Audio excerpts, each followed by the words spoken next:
Greetings, this is Obi-Wan Kenobi, and I have drifted into the Underworld. The Star Wars Underworld. I have a bad feeling about this.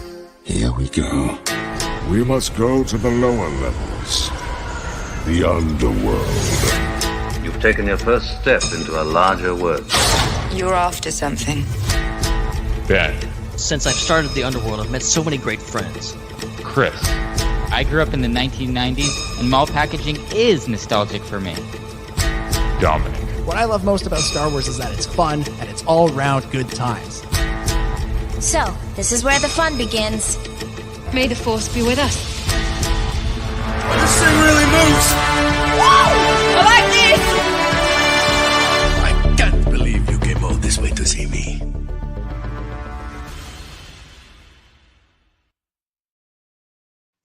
What's up, Star Wars fans, and welcome back to another episode of the Star Wars Underworld Podcast. We are your source for the latest breaking Star Wars news each and every week. And this week we're back to news, finally, after many weeks of just having time to review Andor. We're going to be getting caught up on all of the news that we did not talk about over the last few months. That includes the reveal of the Acolyte cast, the huge shakeup at the top of the Disney Corporation, switching out Top Bob.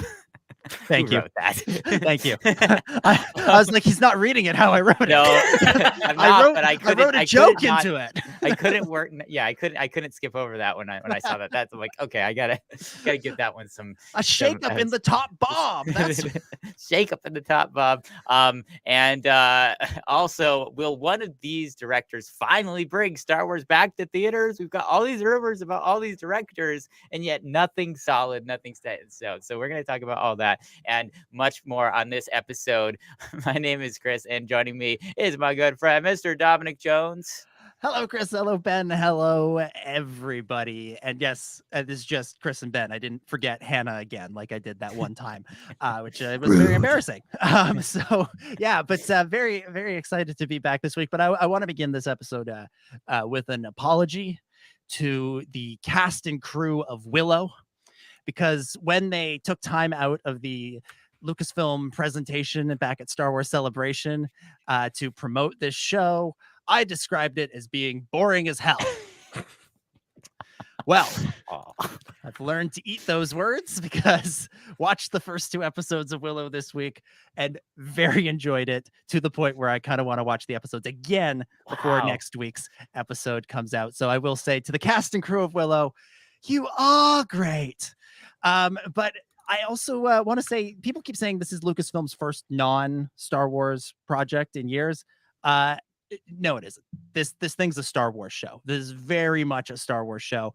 There's a scene in the second episode where Willow is describing the magic that exists in the world, and I'm listening to Warwick lay out how it all works. I'm like, oh, he's talking about the Force. He's talking about the Force. So I say slap a long time ago in a galaxy far, far away at the beginning of this show, throw a Star Wars story underneath the word Willow, and let's just stop pretending and call a spade a spade. So Hasn't there been fan theories about Willow possibly taking place in the Star Wars universe? Hasn't those existed for years? I'm buying into it. I you know who else I think buys into it? John Kasdan. I'm pretty sure that dude wants this show.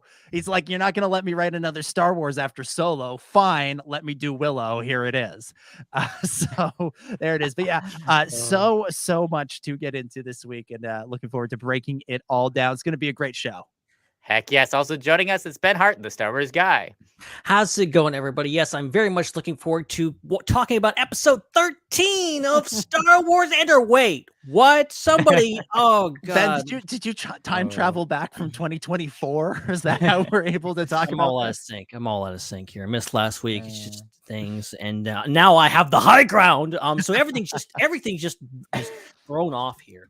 And there's no more Andor, but there's so much else to talk about because we missed so much while we were talking about Andor. Like literally, we just ignored everything and just trudged into Andor, which I loved. But we tried to do news one week, and it was kind of shambolic. So I think we just decided, you know what? Let's talk about Andor. We'll save literally everything for the end of it. And we're here. We made it. We made it. We survived. So Right, yeah, we got a right. lot to talk about. All right, so we're gonna get to it real quick, but just want to remind you guys to punch that subscribe button. Truly, if you're not subscribed to us, we're now we're chasing Hannah and subscribers. So help us catch up. She's running away from us. Yeah. You're wondering why she isn't here this week. She's like, Right. oh, I got more subscribers than you guys. I'm out of here. Oh man, no, I noticed She's that not here to hear that. she's very kind enough to put the link to this show in the description of her videos, which I'm super grateful for.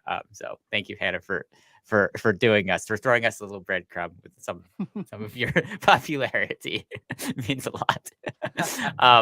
And you can support us financially by super chatting with us, and you can also become a channel member as well and support us each and every week. And please leave us a review on any apps that you're listening to us on. And as always, we want to remind you about the Star Wars Underworld Network Discord that we have. We got the link to join that in the show notes, which do appear on your favorite podcast app. I have been informed. And YouTube too. So And YouTube. So you have no excuse not to join. And that's where you can find the link to our exclusive Discord community stream that we do every week right before the Star Wars Underworld podcast, where we talk about all the non-Star Wars things typically that are going on in our lives and in media and stuff. So we talked about Guardians of the Galaxy, and we talked more about Willow and other stuff on this week's episode. So you can watch that after the fact or be part of the live stream while we're doing it,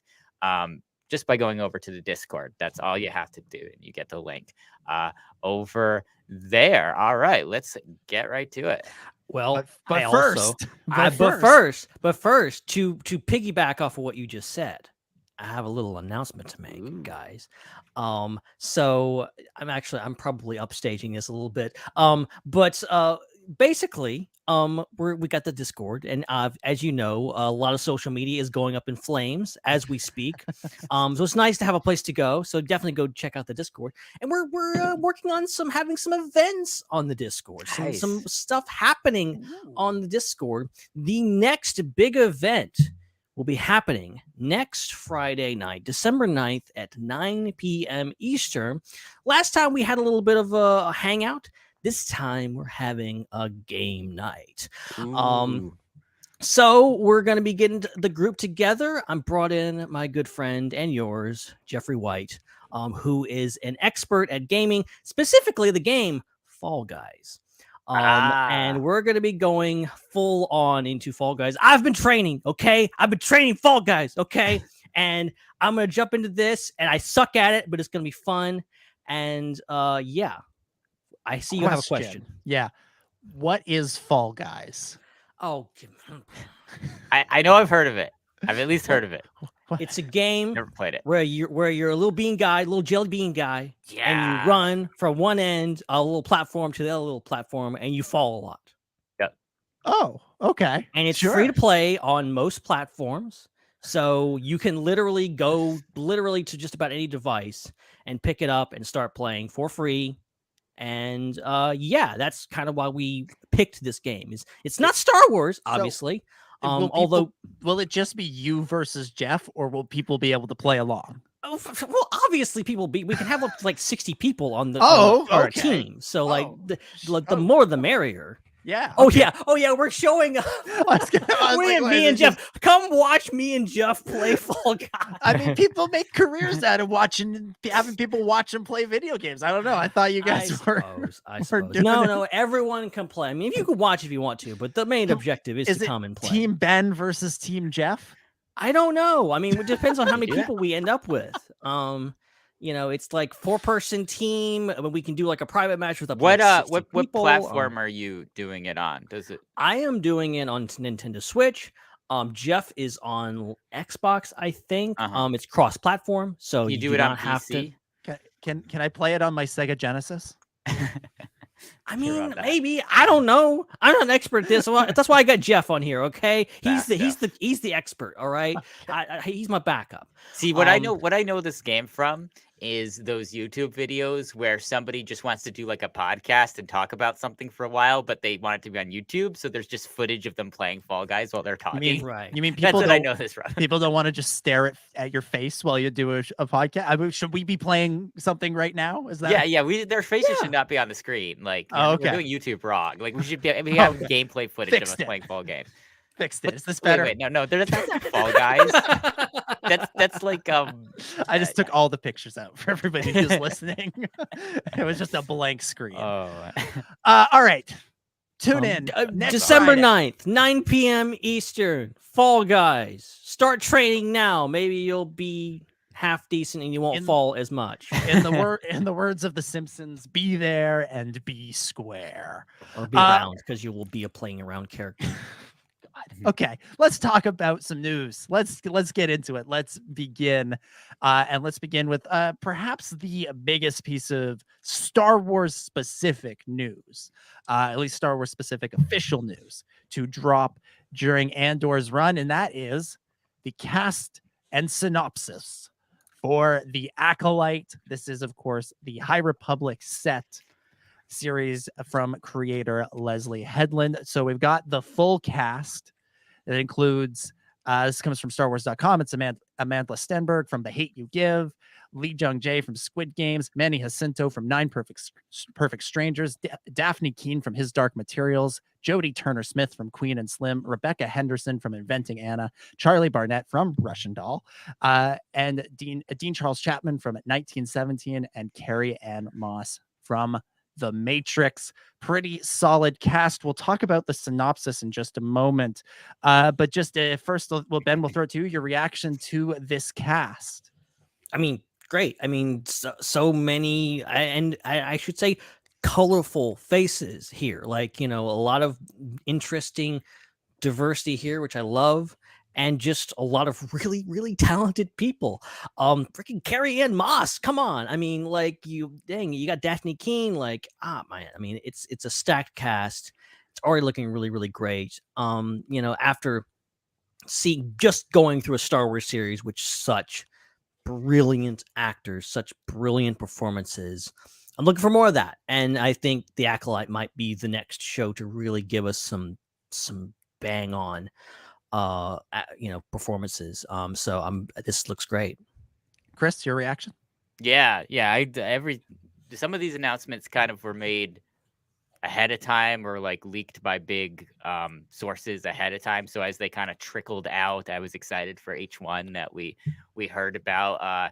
The Lee Jung Jae one, I think, is the one that has me the most intrigued. Him coming from Korean film. So I think that's really cool. I think he was absolutely amazing in Squid Game, and I very much enjoyed that. So I think, trying to picture him in a Star Wars show, that's really fascinating to me. I mean, in general, this show is definitely my most hyped show. Now, we found out with Star Wars that doesn't always mean it's going to be the best. We kind of found out with Andor and Kenobi that a lot of people prefer Andor over Kenobi, even though Kenobi was hyped like 100 times more than Andor. So you never know that, if this is going to be the best show or not. But I got to say, on paper, so far, looking at the cast and looking at the other information that we're about to talk to you about, talk about it. I can't English. It just looks really, really cool. So I could not be more excited for this. I cannot be more excited for this cast. It looks incredible. This looks like it's going to be a real special show.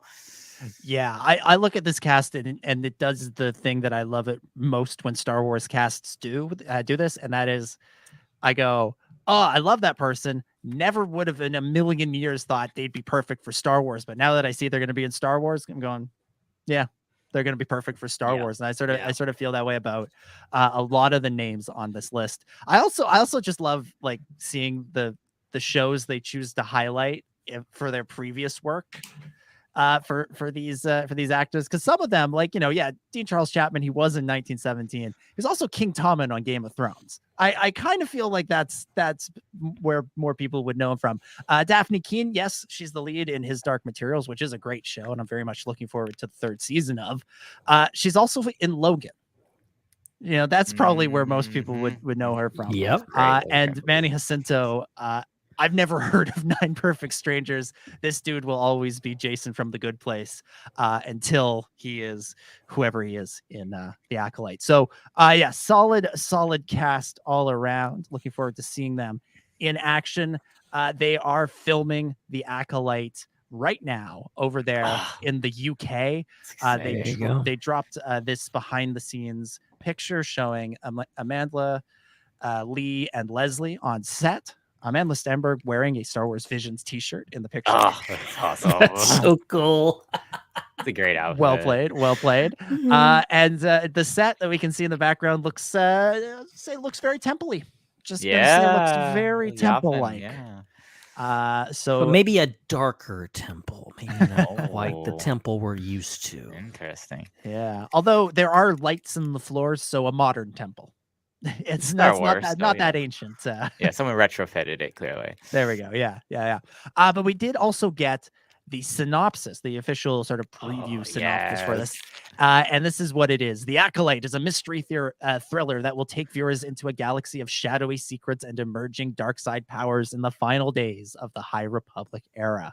A former Padawan reunites with her Jedi Master to investigate a series of crimes, but the forces they confront are more sinister than they ever anticipated. Chris, what do you think? Yes, let's go. You know what this reminds me of? This reminds me of those Clone Wars episodes that were all about like Maul and Oppress and Sidious and just just focused really in and Asajj Ventress and Dooku, just all those ones that are focusing in on the different Sith characters and their relationships with each other.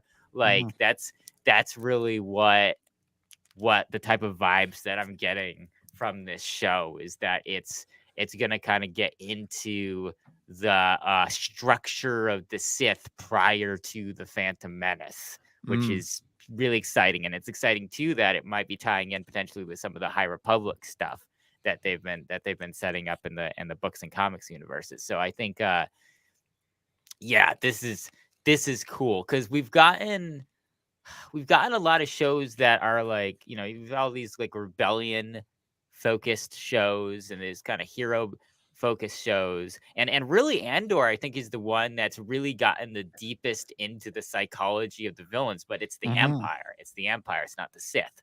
So I'm excited to have a show that's kind of more weighted in the direction of showing us more Sith, more dark side users, more of their psychology, more of their issues, and having them not just be kind of like a villain, a boss that just shows up for the heroes to have to move past. So yeah, this is cool. This is really cool. Ben, what do you think? Yeah, I mean, this is fascinating. Like this is the most fascinating series. I mean, even going back to when it was first announced, like this has been the most fascinating, the most interesting, the most intriguing show of them all. I mean, just based on the fact that we don't know a whole lot about it, we kind of know where Ahsoka's going. We obviously know where Mandalorian's going. We've seen Andor. Well, we knew that was going from the start with, but we really didn't though. But still, like the Acolyte is such an unknown, but also the fact that we're tying into this new era of Star Wars, the fact that it's been guided largely by books and comics, which I've really enjoyed the little I've gotten into it. And also going back before the Phantom Menace, which is going back pre the prequels, which is something I think is desperate for cultivation and storytelling, and just getting something that's more Sith focused. The Sith, I mean, think about how instrumental the Sith are in the Skywalker saga and Star Wars overall. The Sith aren't even mentioned in Andor, but the Sith are all over that show. The Sith, their influence is all over Andor. Luthen and all those guys, they're fighting against the Sith and they don't even know it. And so the idea that all we see that comes to fruition for the Empire in Andor is the result of whatever's going to happen in this show, which is like just freaking just amazing. So I am so much looking forward to seeing where this goes, where it starts, and how it fills in the gaps, how it actually goes into this. And there's also another new comment we will get to from Daphne Keane that I'm like, okay, this is interesting. Like, I'm so intrigued by this. Yeah, what excites me about the Acolyte in general, and this this quote really sort of hammers it home, or the synopsis hammers it home, is that I'm excited to get some new Jedi characters. Because if you think about the Star Wars that we've seen in the last 10 years, since Disney took over, we've really only had 3. We've had Rey, we've had Ezra, and we've had Kanan. I haven't seen Ezra and Kanan in a while, and it's been the years are starting to pile up since we last saw Rey. Star Wars, is a wonderful tapestry of all sorts of different types of stories and all sorts of different types of characters. But it's interesting how really a majority of the content in the last 10 years has focused away from arguably the most iconic part of Star Wars, which is Jedi and Sith, lightsabers and all of that. Yes, the sequel trilogy, very much a Jedi story, absolutely. But and we get moments of Jedi in other stories like The Mandalorian, and of course Obi-Wan Kenobi was Jedi story, and Ahsoka's Jedi story. But those are pre-existing characters that we've seen before, that we know before. These are new characters. These are going to be new characters we haven't met before, who we're going to learn and learn about and follow their adventures. And that's something that really, really excites me, because it's something that we've been missing, I think, from in Star Wars. And even looking at what else is coming up down the line, we've got Ahsoka. That's going to definitely deal with some Jedi stuff. But again, it's kind of playing with the characters we already know. It'll be Ahsoka, presumably Ezra. The casting rumors again are out there. Presumably some Anakin's stuff with flashbacks or Force ghosts, again with the Hayden rumors of him being in that show too. So but again, it's still playing in that same sandbox. And then Skeleton Crew, more Mando, Book of Boba, those sorts of things are sticking to that kind of gunslinger side of things, and Andor, of course, focusing on the rebellion. So to return a little bit of the focus to the Jedi and to see some new Jedi and see Jedi in a different time period is really, really exciting. And the High Republic books and comics have brought us some really, really interesting and exciting Jedi characters. Don't expect to see any of them in the show, but I do think that this era has the potential for different types of Jedi characters than we're used to, and that really, really excites me. Yeah. More on the plot. Daphne Keane is doing the rounds these days. She's promoting the 3rd and final season of His Dark Materials. She was interviewed by Tech Radar and was asked about the Acolyte. Can she say anything? Can she tease the plot? And this is what she says. She says, "I can tease that it's a prequel. As you know, it's set 100 years before the prequel movies, and it's kind of an explanation of how the Sith infiltrated the Jedi. It's a Sith-led story, which has never been done before." Yes. It's been really fun to film. The cast is amazing, and the director and crew are just lovely. The whole experience is wonderful, and I'm already excited for people to see it. Yes. Preach. Yes. Let's go. It's such an interesting bit of wording there. The Sith infiltrated the Jedi, because looking at the prequels, I wouldn't say the Sith infiltrated the Jedi. Yeah. They infiltrated the Republic, but not necessarily the Jedi. And so I maybe wonder. Not that we know of. Exactly. Yeah. Exactly. There's going to be more to this. And that's the thing about all of these shows is, we can say it's a prequel to this, or it's a explanation for that. There's always more to it than we think there is. And otherwise, they wouldn't tell the story. That's the whole plan, though. That's the Sith plan. Like, they want galactic domination. They want the galactic empire. But they know the one thing standing in their way is the Jedi. That's goal number one, wipe out the Jedi. That's why they have to create the Clone War. They have to create the Clone Army. They have to put in Order 66 chips. They have to do all of that to get rid of the Jedi so they can get what they want. Maybe we learn that, that's not their first time, that's their first effort to it. Maybe they try some other means to try to get into the Jedi to take them out.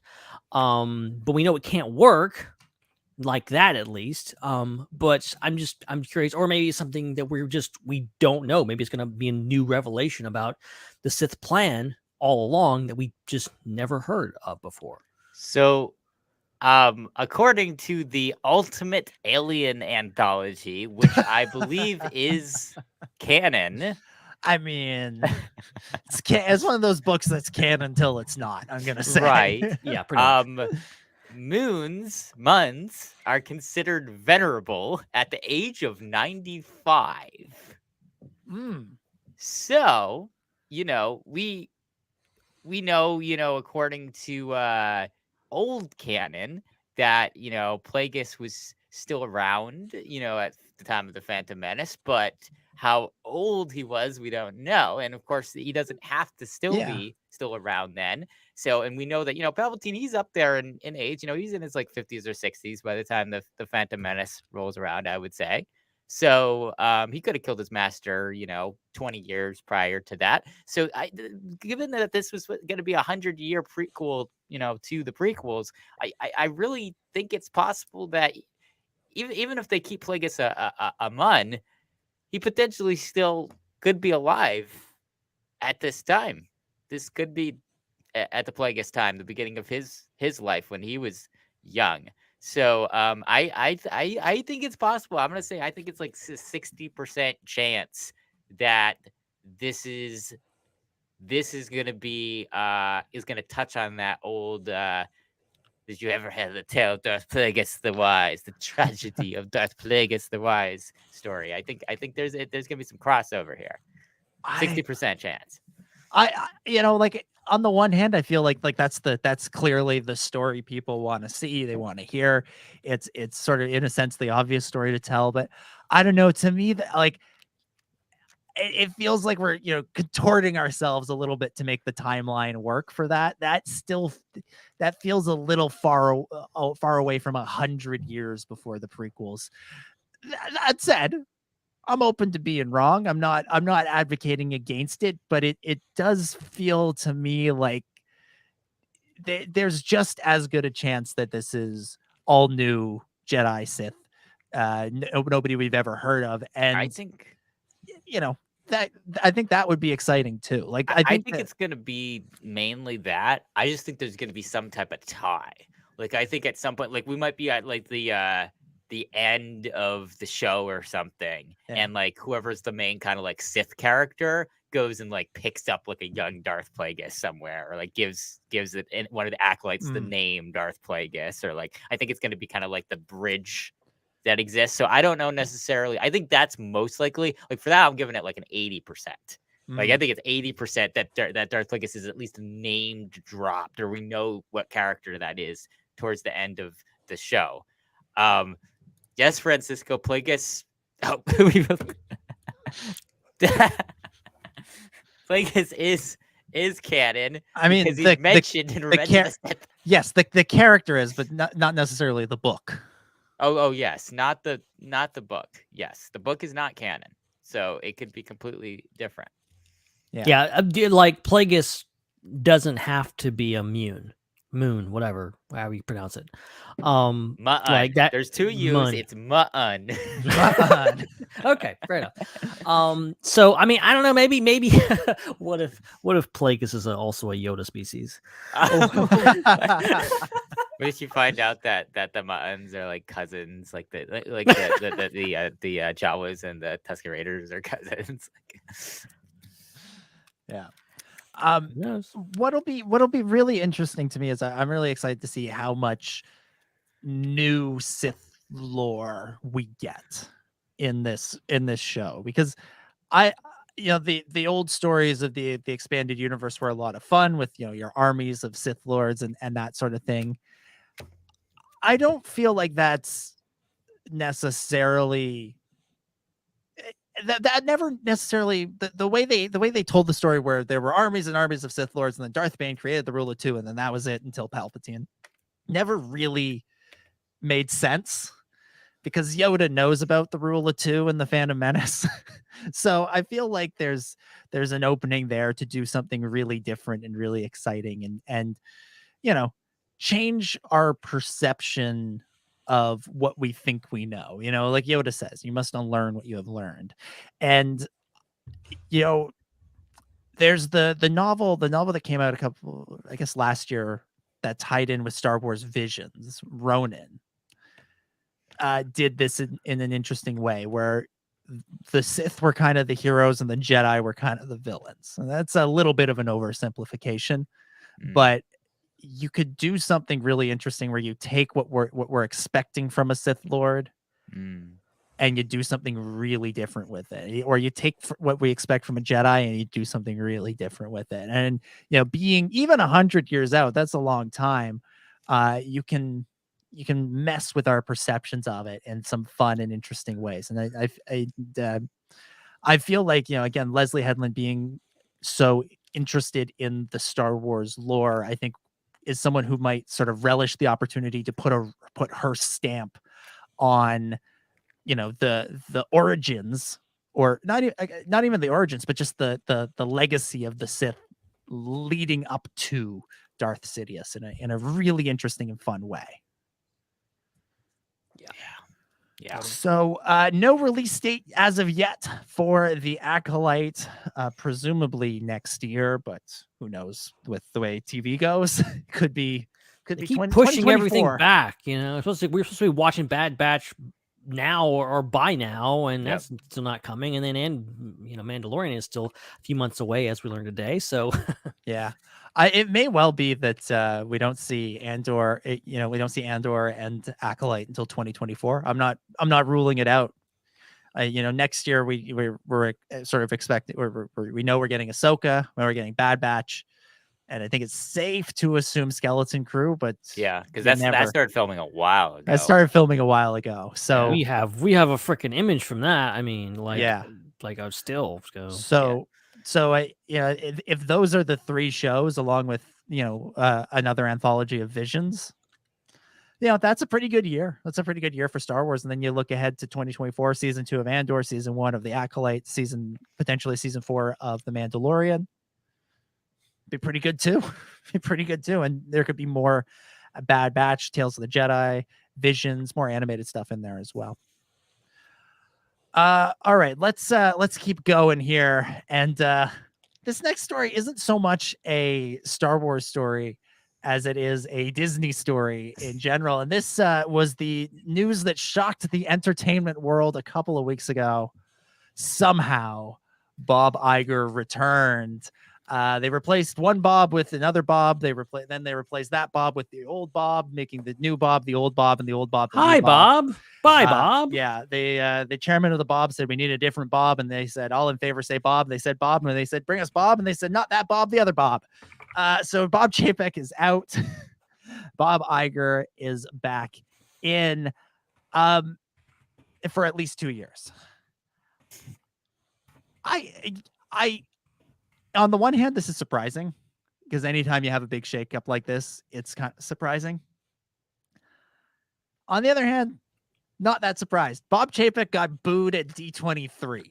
Oof. Really? To get booed at D23 as the Disney CEO, you're doing a bad job. And I think that he made enemies with the creatives that he was working with.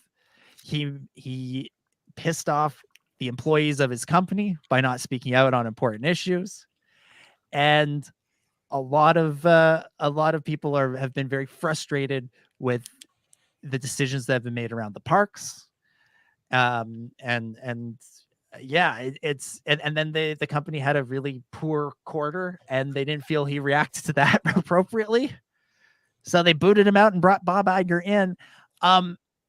The question that has been that sort of surrounds this with, as it relates to us here, is, does this have any impact on Star Wars?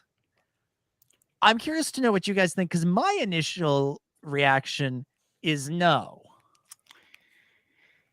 I would say yes. Okay, let's hear it. Like Star Wars movies are in turmoil, and they have been for a while. Like, after Rise of Skywalker came out, no one really knew what to do, and you had that Rogue Squadron project that ended up not becoming a thing. And so, yeah, I mean, I think, for one, as a fan, I think that Lucasfilm should be pretty proud of themselves for making some of the best TV shows that have been on TV in the last few years. Like, I think that they've done it, and the fact that Star Wars has helped push Disney Plus to grow so much faster than they ever could have imagined it would, and become one of the top streaming services overnight, practically, like, and completely, really push Netflix out of some of their market. You saw Disney go up and Netflix go down at the same time, and I'm sure they were related in some regard. I think that's great, but I think that masks the fact that the Star Wars movies have been a complete and utter disaster. I mean, what is going on over there? They can't do anything at all. And it's like, at this point, you can't even confidently say, you can't even put money down on there being like a Star Wars movie in 2025. Like, you can't. Like, who would even take a bet on there being a Star Wars movie in 2025? I would, but I would. But I'm also an eternal optimist and a fool. So yeah, I mean, I would hope that there's a Star Wars movie in 2025, but we know 2023 is not happening because they've not even started filming anything. Oh yeah, and 2024, like, they got to start pretty darn soon. Yeah, I wouldn't bet on 2024. No, I wouldn't bet on 2024. But 2025, maybe. But it's like, that's pretty crazy to have like one of the biggest franchises of all time in the box office. You just don't even know what's going on. When look at the other properties, look at how meticulously planned, and regimented Disney is with everything else. Like, you look at the Pixar films, the live action films like The Little Mermaid that's going to be coming out. You look at their animated film slate. You look at all the Marvel films that are still coming out, and all the phases that they're going through. There's been some false starts in Marvel. Yes, of course. Yeah, but you can't say that about any other franchise. You can't say, oh, I don't know if there's going to be a film in the next 2 years for any other franchise. Everything else, what's happening in the next few years. What's happening next year and in 2024 for all of those franchises. Well, here's the thing. A pretty good idea of what's going on. Here's the thing. We know what's happening next year and in 2024 with Star Wars. It's nothing. We do know. Right. It's And that's not like shocking. they're going to surprise us next week and be like, December 2024. Here we go. Absolutely. That's bonkers. I can't believe that by comparison. Like, again, the only reason why there is not a massive, kerfuffle over this is because Star Wars on Disney Plus is banging, and it's like more than you could ever imagine. Like, Andor has just lit the internet on fire, and nobody's worried. No one's talking about the fact that the film universe is like a mess. Let me say this. I don't disagree. I think we're all in agree that it's been shambolic on the film side in the last few years, with the hirings and the firings and the this and the that, and will this movie happen, and announcing this and then never saying anything about it. Yes, no disagreement here. Where I will push back on is, I don't think this news changes that, because that all began under Bob Iger, and arguably right about that. Arguably was because it's all really got started because he refused to move the release date for Solo. And that to me, that's the that's what's going on. That like that you're bringing that guy back in. Okay, yeah, boot Chapek out. He's clearly not the right man for the job across the board. Iger left a mess that Chapek couldn't clean up. Yeah, so perhaps Iger's coming in saying, I got to clean up my own mess here. I think so. And if that's the case, by all means, I think bring it on, dude. But I also could just very much see like it could wind up being more of the same at Star Wars, because for as many great things as Iger did for Star Wars, which he did a lot of great things for Star Wars, he did also then oversee this the majority of this most recent phase where it has been shambolic. And Chapek, here's something that's really interesting about Chapek. He didn't last a year without Iger, because Iger was still there until the end of 2021. Chapek couldn't get through a year without Iger. So really, the only part of this that is completely on his part, at least as it relates to Disney, because a lot of this also lands on Lucasfilm's plate as well. But as it relates to the larger Disney company, only the last 10 months or so, last 9-10 months lands on Bob Chapek's plate. The rest of it, he at least shares with Iger, or was on Iger's plate prior. So would love it if Bob sees this as an opportunity to clean up his mess. But I also think he has bigger fish to fry as it relates to the Disney company and its image in this moment. Yeah. Ben, what do you think? What do you think here? No, I'm kind of in agreement with you guys. I'm kind of thinking, Iger, he's probably one of the most successful Disney CEOs ever. Extremely ambitious guy, oversaw the acquisitions of both Marvel and Lucasfilm.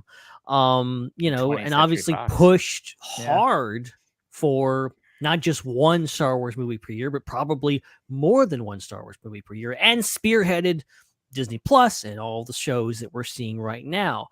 So like Iger's very successful, but does not without his, failings, obviously. And, who's to blame for what? Disney's like one of the biggest companies on the planet. It's probably the blame can be shared between at least a few people, if not, a lot of people. But like, who is responsible? I don't know. But, I feel like something has to change. I feel like, I wasn't personally I didn't have an opinion of Chapek. I wasn't even aware of him prior to him becoming CEO. And I'm not a big Disney fanatic, but I know a lot of Disney fanatics, and they were not happy when he got promoted. And I was like, okay, well, I trust all my Disney friends, and they're not happy about this. This must be bad news. And then stuff happened, and it kind of proved that. So, and the fact that we've not that at least Iger has a stint of doing really good. He put all these movies out really quickly, and they worked. Most of them were financially successful, and they were really good. And then you have the kind of the slowdown and the just utter screeching to the halt that we had in 2020. Didn't help that they were going through a global pandemic and all that kind of stuff. You have to throw those variables in there too. But the fact is, we haven't had a Star Wars movie for then. There's been so many starts. There's been so many people said, I was talking about a Star Wars movie, but it didn't happen. And in all this stuff, who is to blame for that? I don't know. At least Iger got some started. It seemed like Chapek, instead of fixing Iger's problems, just compounded those problems. But now it's, up to Iger. Is Iger going to come in all fresh and go hey, I want to put everyone back in gear and let's do some stuff. Let's put some Star Wars movies back in theaters now that theaters are open. What can you do? I don't know. But like you said, he's probably got a lot of stuff on his plate. So who knows? We could see. I'm personally kind of reserved myself to go I would love to see a Star Wars movie back in theaters, but I'm not holding my breath. I'm good with stuff on Disney Plus, so just leave it at that. But who knows? Now we're getting rumors that maybe some stuff's happening. I don't know. We've heard those rumors before. But I think Iger is better for Disney, and I think what's ever better for Disney is probably better for Star Wars too.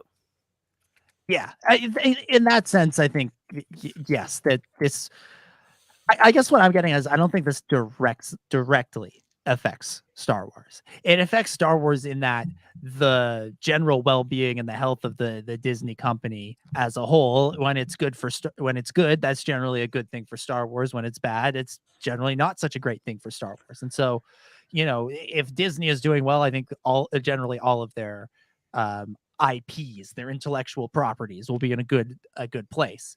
But if they're not, same thing. And if they're not, then that's not a good place for all the IPs.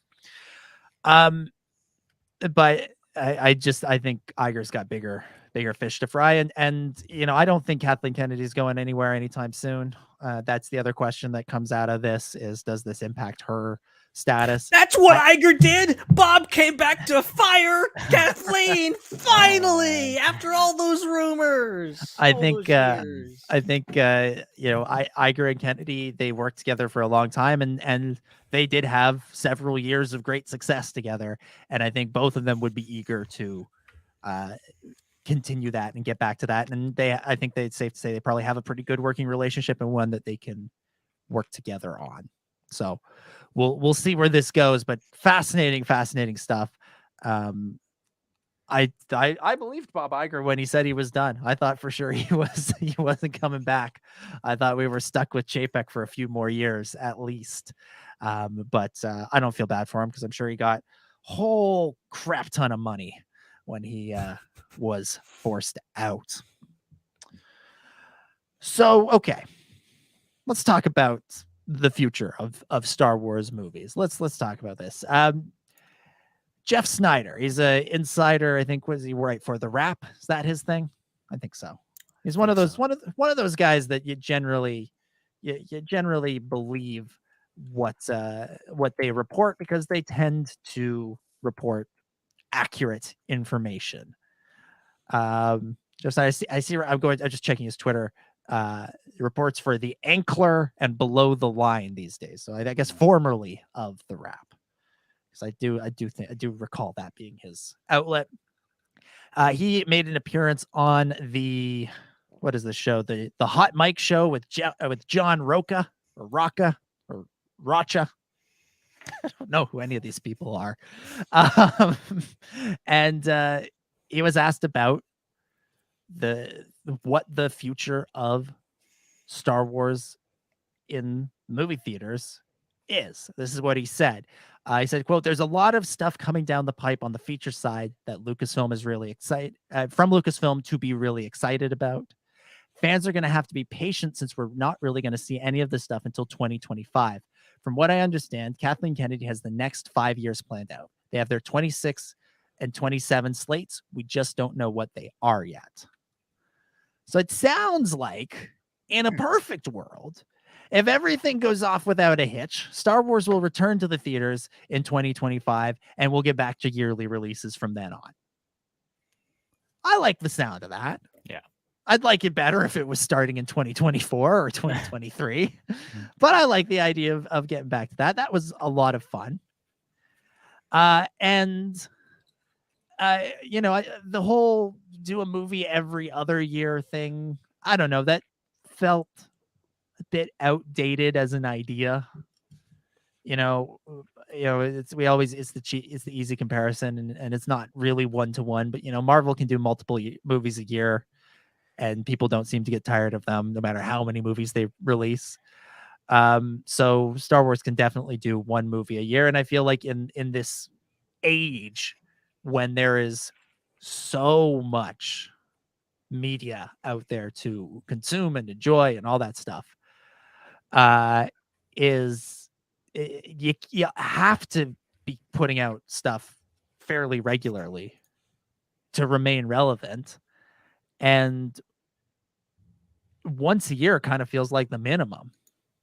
Now, granted, you'll have lots of shows to go along with it, so it'll feel like multiple Star Wars things a year. But I don't know, the every other year thing, looking back on it, seemed a little bit more like something you would do in the early 2010s or the late aughts, as opposed to what you do now. I just really liked having a Star Wars movie every Christmas. Yeah. Like that was Yeah. pretty nice. That was Yeah. pretty nice. That was a pretty nice little thing to look forward to at the end of every year, and it worked for 5 years, and then and maybe with that once, then we got one in the middle of the year, and then got nothing that one December. Yeah. But so I like that system, and I'm nostalgic for that. Who knows? And I'm curious, are they going to want to push it back to May, or how are they going to do this? I feel like it just worked. What they were doing, despite the trouble with Solo and all that stuff, it worked. What they were doing was working, I feel like. And I feel like just go back to what works. And, they were trying something different, but also reestablishing the franchise in a new way. So maybe just do that. Maybe don't overthink it.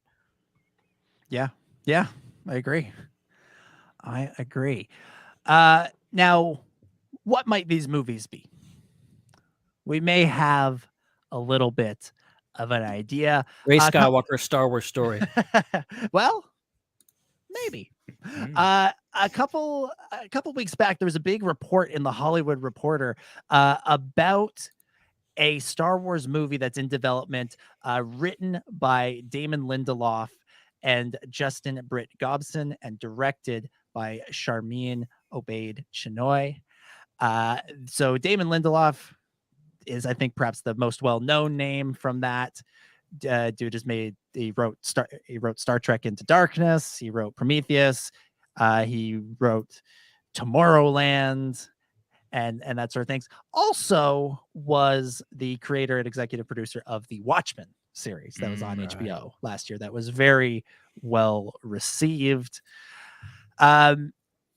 Justin Britt, what's the other dude's name? Justin Britt. Let me look back at the notes here. Justin Britt Gobson.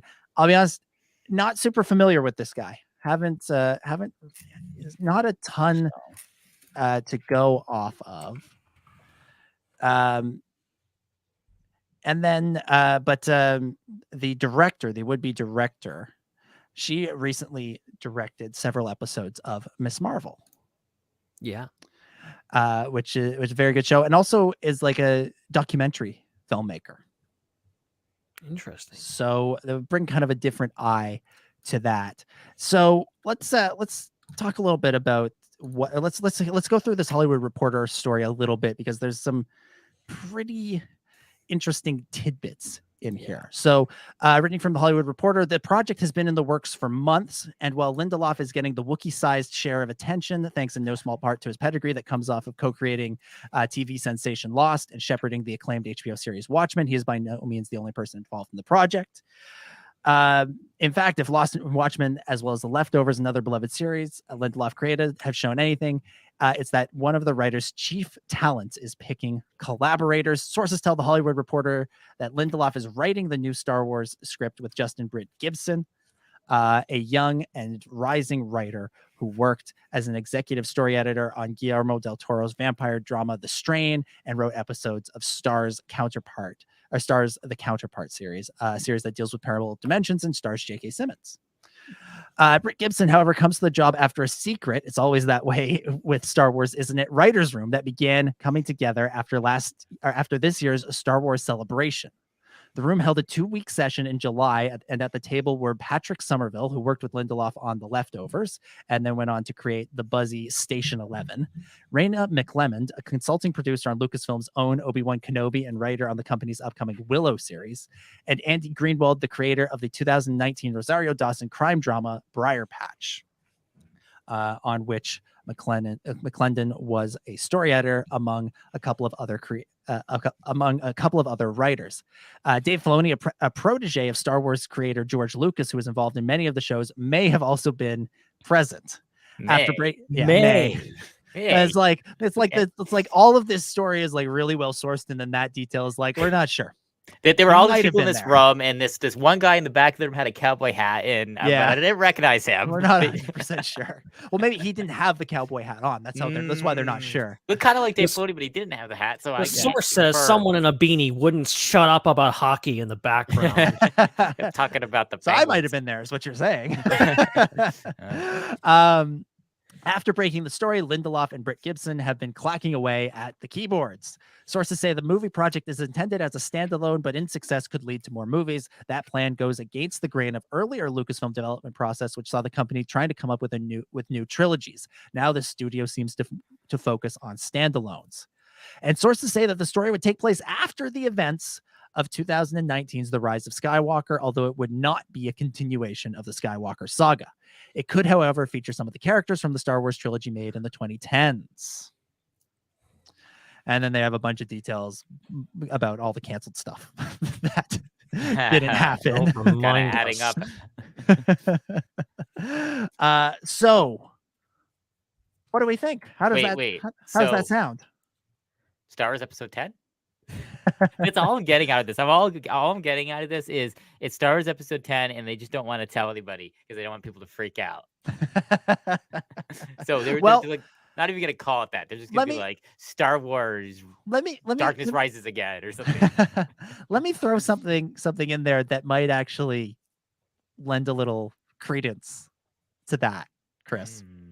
Because today on Instagram, Daisy Ridley, she who played Rey in the sequel trilogy, posted to her story what appears to be a picture of her, or that she took, as she's not in the picture, but a picture she took at the Lucasfilm headquarters. Certainly there's a giant statue of Yoda and what looks to be a concept painting of Bespin, a wall-sized concept painting of Bespin behind it. She posted it without comment.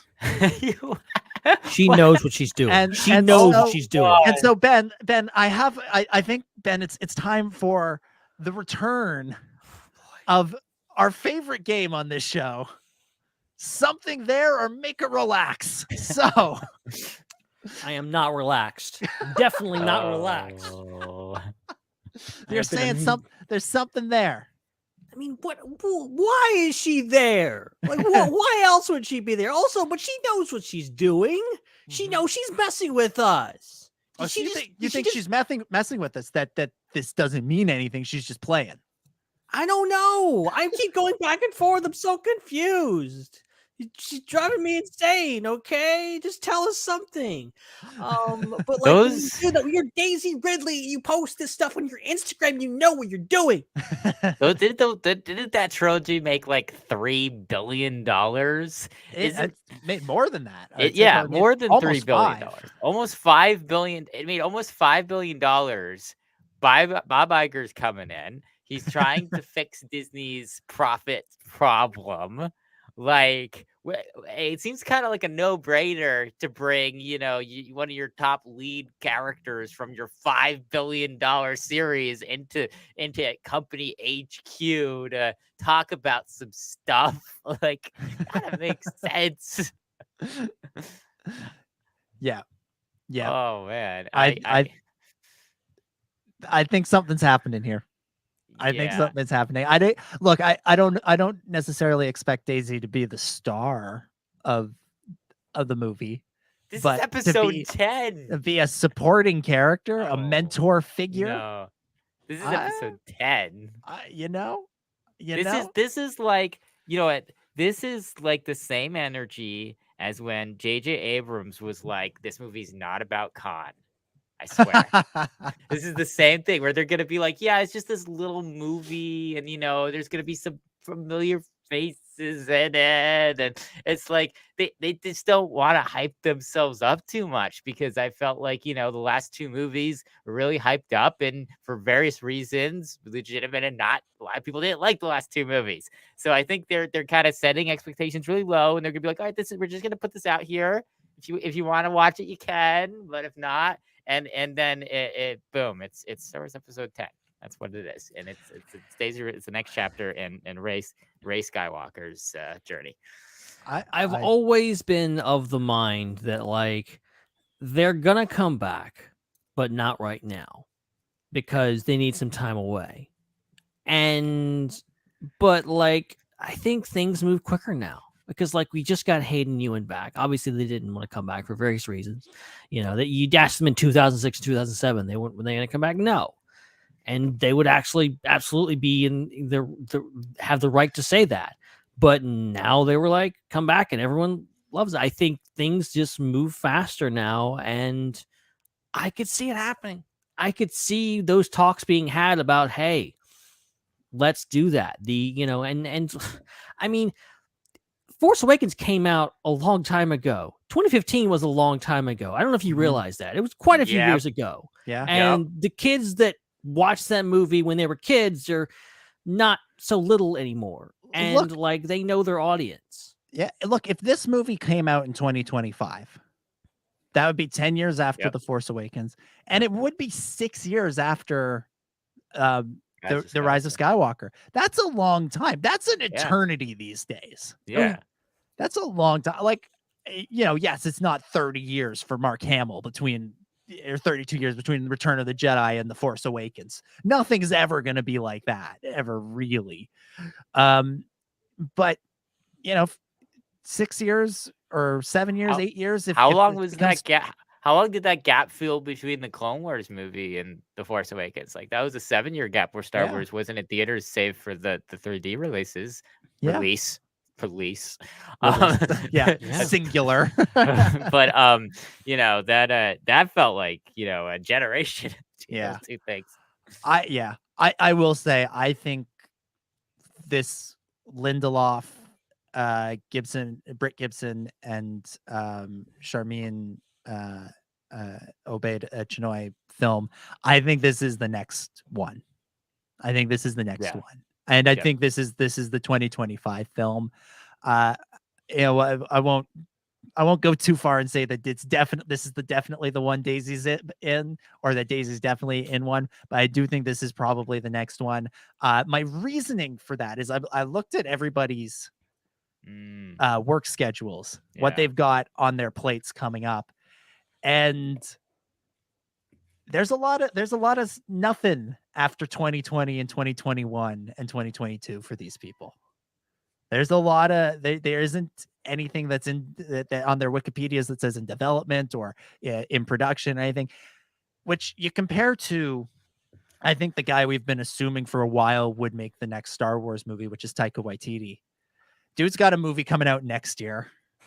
He's got a TV show in Time Bandits that he's developing, that he's he's going to direct some of it, he's going to write some of it, he's going to be exec producer on it. He's executive producing every freaking show on television these days. He's starring in some of them, and who knows what else he's got on his plate. Like, I feel like Taika honestly is still a ways away from making his Star Wars movie, even though they announced it so long ago.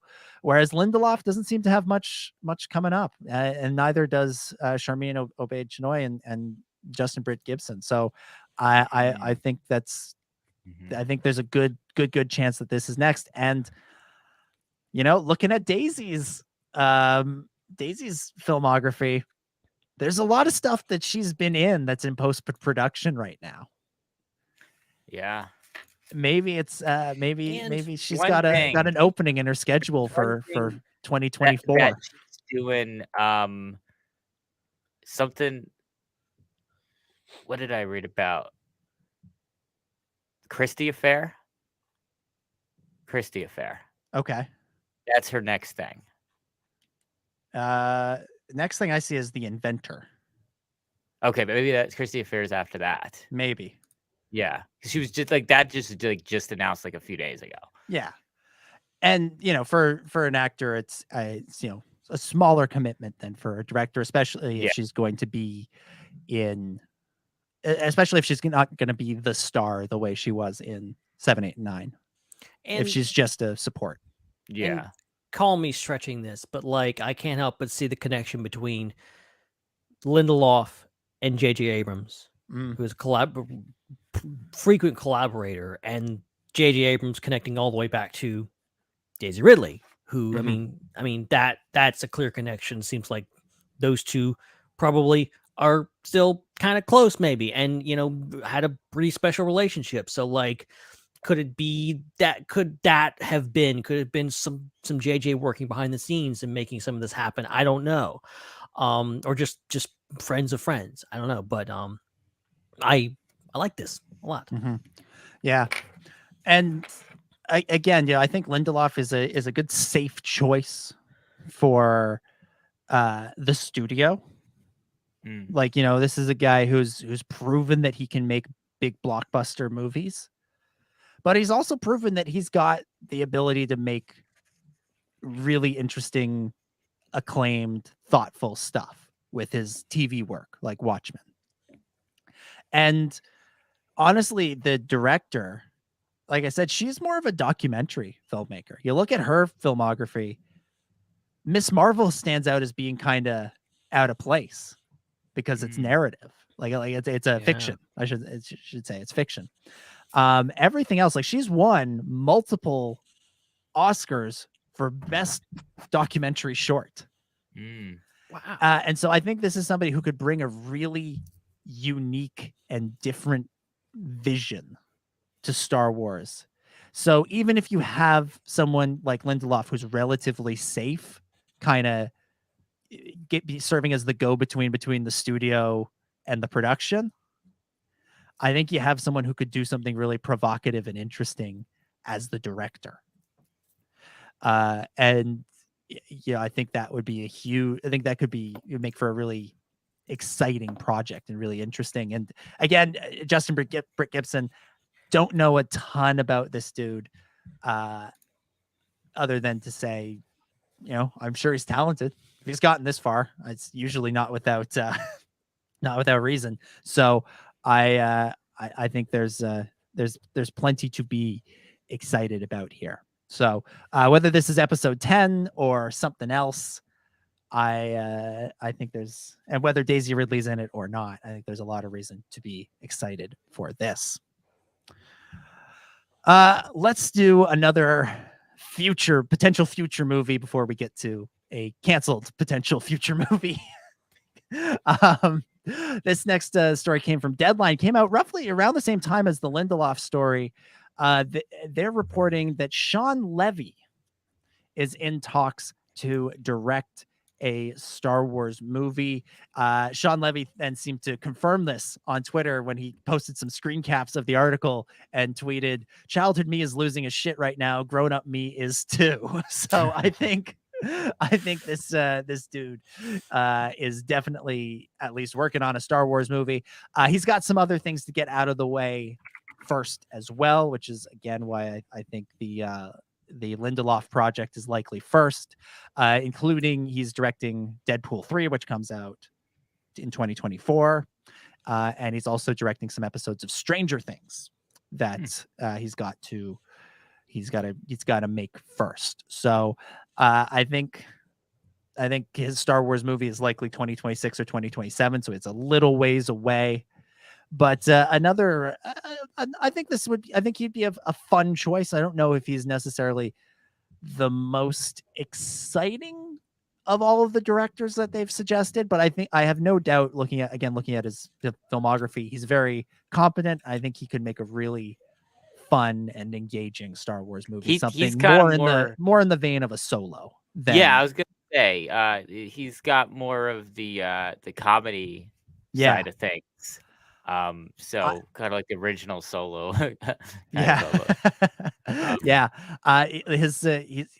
His last 3 movie projects, including Deadpool 3, have all been Ryan Reynolds movies. Yeah. So I maybe Ryan Reynolds is about to make the jump to Star Wars. He's got a lot of Ben Stiller.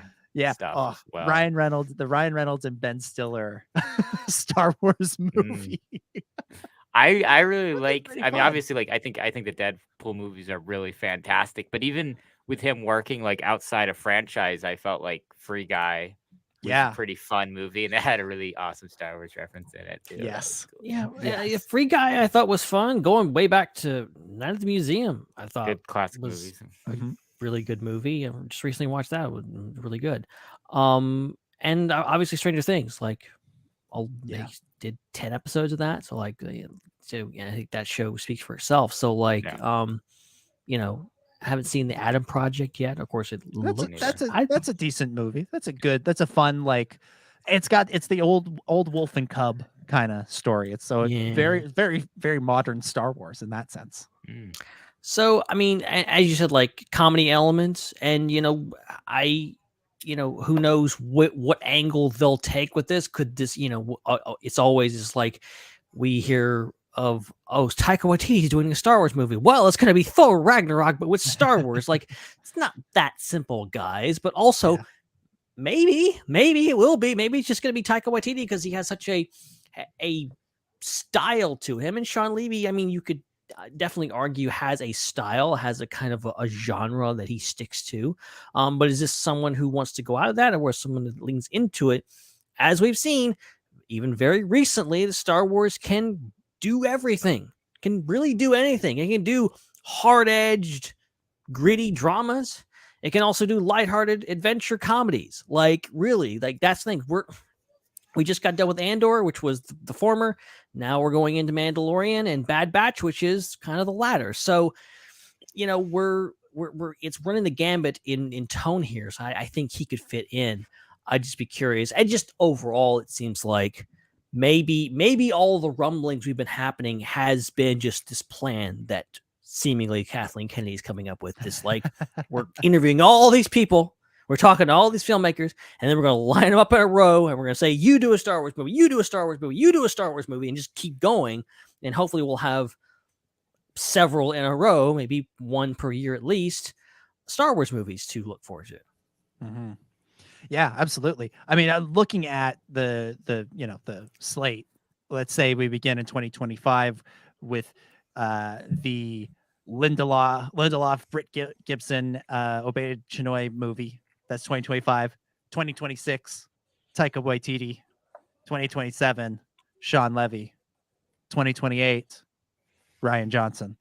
Not a bad slate. Yeah. Still very dude heavy, but more diverse than previous slates, I guess. Definitely. Also, I'd love to know who the writer is working with Sean Levy. If Lindelof, being the safe choice as a writer, to have a more interesting director, to have Levy perhaps be the safe choice as director, to have a more interesting writer, that could work out. Again, I don't mean that as a slight at either Damon Lindelof or Sean Levy, because both of them are obviously extremely talented and very good at what they do. And I've liked a lot of the stuff that they've made. But could be an exciting time. So we've got a couple of really exciting stories there about what potential future Star Wars movies could be that, help fill out the slate with some of the old stories like Taika Waititi and Rian Johnson. Well, let's talk about somebody who was never officially confirmed as making a Star Wars movie, but was, and unfortunately no longer is. That is J.D. Dillard. This was a story from The Wrap. They confirmed with him that he is no longer developing a Star Wars movie. He said, quote, "Unfortunately, it's no longer a thing. It was not for a lack of trying. But that's just not what is happening. Instead, he is making his own space movie, but it will be an original idea," which kind of, that excites me too. Sort of, we talked about this with Zack Snyder a while back. That movie that he's making now, what's it called, Rebel Moon, was originally a Star Wars movie that he has now adapted into his own thing. And I think to have more original sci-fi ideas out there is really exciting. So I'm bummed that JD isn't going to get to make a Star Wars movie, but I'm also excited to see what he can do as an original concept. Same went with Snyder and his concept as well. What did he do on Rise of Skywalker? Who? What? J.D. Dillard. He did something with Rise of Skywalker, but what did he do? Did he? Yeah. I don't know. I didn't think he did. Huh. I thought this is the first I'm hearing of that. I have to go research this. Maybe Google's crossing its wires. I'm not seeing anything on his IMDb here. Weird. Anything why it comes up. I don't know. There was some report that his movie would have been based around Exegol, but that was largely debunked and seemed to be one site misinterpreting another site's cutesy joke. Yeah. So I don't think JD did anything on The Rise of Skywalker. Wait. He was a stormtrooper. Was he a stormtrooper? Oh, that'd be cool. Oh, okay. Nice to get at least got a cameo. That's fun. Because, yeah, J.J. Abrams let me slip into a stormtrooper uniform and play around in a scene, and part of that scene is now in a TV spot. Yeah. Oh, love it. Yeah, so he was the stormtrooper in Rise of Skywalker. Yeah. Well, if I'm not mistaken, this guy worked with JJ for a long time. Yeah. So Okay. That's not surprising. That's pretty exciting though for him. That's cool. So at least he got to be in Star Wars if he didn't get to make a Star Wars movie. And there's still time. They could come back around to him someday. But unfortunately, it's a story we've become all too familiar with in the last few years. A Star Wars creative is announced or highly rumored, or rumored in highly respected places, and then their project disappears. Hopefully, we never have to do one of these stories for any of the people we just talked about. But alas, J.D. Dillard's Star Wars movie is no more. All right, we talked a lot about the cinematic side of Star Wars. Let's transition back to the small screen, and let's talk about season 3 of The Mandalorian. It was a big day down in Brazil as they held the CCXP, the Comic-Con experience in Brazil, and they had a big Disney panel there, where, among other things, they premiered the new trailer for Guardians of the Galaxy Volume 3. And at that Disney panel was a live video interview with Jon Favreau and Dave Filoni. Pedro Pascal actually appeared in person, and they announced a updated release date for The Mandalorian, because back at Celebration, they said it was coming out in February 2023. Mm-hmm. Moved it back by a month or a day, depending on how you want to look at it. And the show will now premiere on March 1st, 2023. So that is a Wednesday. That's when we'll be back in the Mandoverse. They released this new image that shows Mando in his, what appears to be in his N1 Starfighter with Grogu. It's nice. All of the attendees at the panel got a sweet concept art poster that shows Din Djarin with his N1 Starfighter standing under one of those arches that seems to be everywhere in Star Wars. Maybe that's on Navarro, maybe that's somewhere else. And there was also this is what I'm most jealous of, this epic photo op of the Mandalorian throne. Nice. That you see Bo-Katan sitting in the trailer.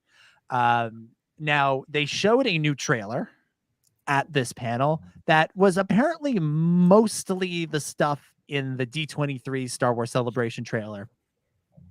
But there was a little bit more. There was a little bit of new in there. And the Brazilian website Jove M Nerd was there, and they posted about it. And then that post was then translated into English over on the Star Wars Leaks Reddit.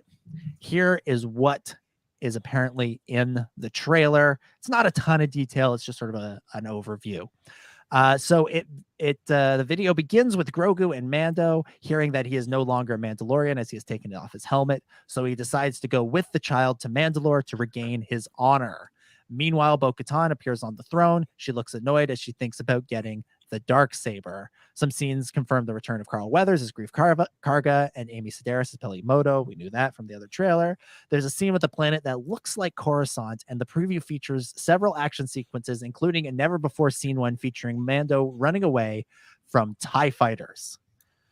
There's a scene with a scrapped Star Destroyer, and the preview ends with Grogu using the Force against a monster, which was the most applauded moment of the preview. Wow. There you go. You look back on the Mando trailer that we got at Celebration and D23. The Empire is not very present in that trailer, and it sounds like this version of it, the CCXP one, looks like it sounds like the Empire's at least a little bit more of a recurring threat in it, and that's something that I've been wondering about with this upcoming season, is how much of a role is the Empire going to play in the season now that Moff Gideon seemingly is in the hands of the New Republic. Yeah, I mean, that's a question I've had since the end of season 2. Like, I was sitting there crying watching Luke take Grogu away, going, but what about the Empire? I thought they wanted his blood. What's all that about? And then he goes away, and you're like, well, how are they going to answer that? Because Grogu's gone. He may never come back. Whoopsie. Now he's back. So, I'm curious how that we did have the Star Destroyer shot, which I think was within the original Mandalorian celebration trailer, I think. One of the celebration trailers, because there's like 2 or 3 of those. I can't remember. But kind of signaling thing. But then we got Director Pershing in there somewhere. So like, I'm curious what's going on there. Like, what is the ultimate Empire plan? And we've got Thrawn coming in the near future. What's up with that? What is the Empire's goals here? What do they want with Grogu? All these questions still have not been answered. Yeah. There's so much. This third season, and apparently Favreau said something to this effect at the panel. This third season feels like it's going to be much bigger in scale than the previous 2. Those first 2 seasons, they had some moderate sized moments that felt big, but there hasn't been anything that felt truly grandiose. And the trailers that we have seen seem to allude to something that feels bigger. It feels like on a much larger scale, and in an exciting way. And I feel like this third season, having been away for as long as it's been away for, is going to be that. I mean, I just think, like, look, the last season of Mandalorian ended in 2020. This next season is premiering in 2023. It's been 2 full years between seasons. So I feel like they're aware of that fact, and they're going to want to come back with a bang. And look, the fact that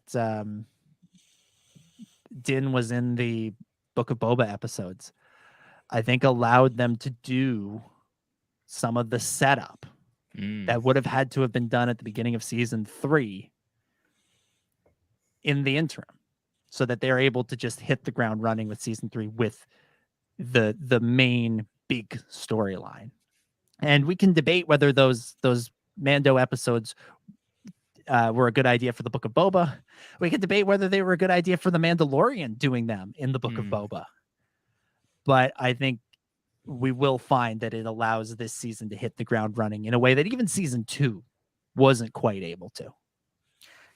It's interesting to think about the fact that Mandalorian season 1 and 2 were made kind of in a bubble. They were kind of made in a vacuum in regards to, they had, obviously Favreau had written everything prior to, season 2 was going into production as season 1 was premiering. And so all that was kind of happening in kind of the vacuum of inside Lucasfilm. They didn't know how it was going to turn out. They didn't know how fans were going to react. They were just doing these 2 seasons of TV and then see how it goes. A lot of things change. Obviously, fan reaction changes things. A lot of people think, and I'm a man to agree with them, that, the whole idea of Grogu coming back as soon as he was may have had something to do with the fan reaction to that character. Maybe they underestimated how popular Grogu was going to be and didn't want him to be away as long. Who knows? But ultimately, it also has to do with like the scope of the story and, like, quite frankly, the budget of it. The fact that, Favreau's having to do the show within a certain amount of budget, not knowing it's going to be popular. And now The Mandalorian is arguably the most popular show on Disney Plus, if not one of the most popular Star Wars things ever. This show's going to have a bigger budget now. They're going to be throwing everything into this show to make it as big and as broad as possible. And I think season 3 would be disappointing if it wasn't the biggest Star Wars show yet. Yeah, I fully expect this season of Mandalorian to feel bigger and more expansive than anything we've seen. And any complaints that people might have had about Andor moving too slowly, I think Mandalorian will be like nonstop. This will be more your speed. Yeah, if Andor, was a slow burn, I think Mando is just going to be a series of explosions rather than carefully building up to something. It's just going to be like, wow, here's something crazy, and wow, here's something else that's crazy, and that'll be a lot of fun. I do think that'll be a lot of fun. So that's what's going on with the Mandalorian. Let's talk a little Andor. We spent so much time talking about Andor that it feels wrong not to spend at least a little bit of time on it. And let's talk a little bit about season 2, because Tony Gilroy has been out there doing interviews about the ending of season 1 and talking about how season 2 will work, where it will pick up from, all of that stuff. So in an interview with the Hollywood Reporter, they asked him about the structure of season 2 and how it's going to cover 4 years within a season, whereas season 1 covered 1 year within a season.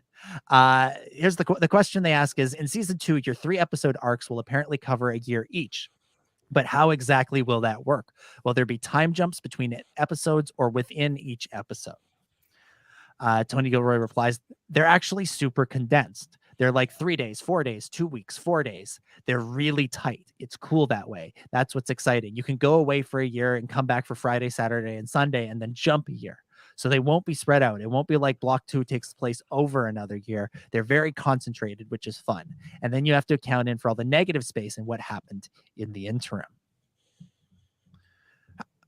What do we think? What do you think about that? This strategy? I know we're all sad that we're not going to get another very focused season the way season 1 was, but what do we think of this way of doing things?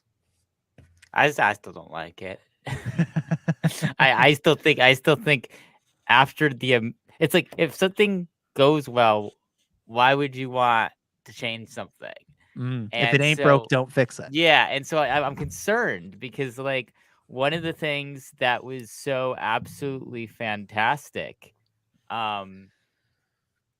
was about the season is like how it took time to breathe, and how there was just so much space for different characters and storylines to develop.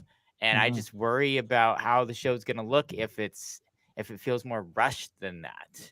And if they have more to cover over it and they have less screen time to cover more plot, because I felt like there was just such a good balance between the character development and the plot in season 1. And I feel like a lot of times there's too much plot in Star Wars shows. So I'm a little concerned about rushing things to just cover a bunch of years worth of history in one season. Let me ask you something. Let's do a little thought experiment. How would you feel if let's take season 1? Yeah. Let's say there was a year that passed between the first 3 episodes on Ferrix and the Aldhani raid. And then there was another year that passed between the Aldhani raid and the Narkina escape. And then there was another year. Let's stop it there. There's a year between each of those. Like, each of those is a highly focused story about a relatively short amount of time told more or less within the confines of 3 episodes. If we take that and just say more, instead of saying these things happened one right after another, we say time happened in between them, much in the same way that time happened in between A New Hope and The Empire Strikes Back.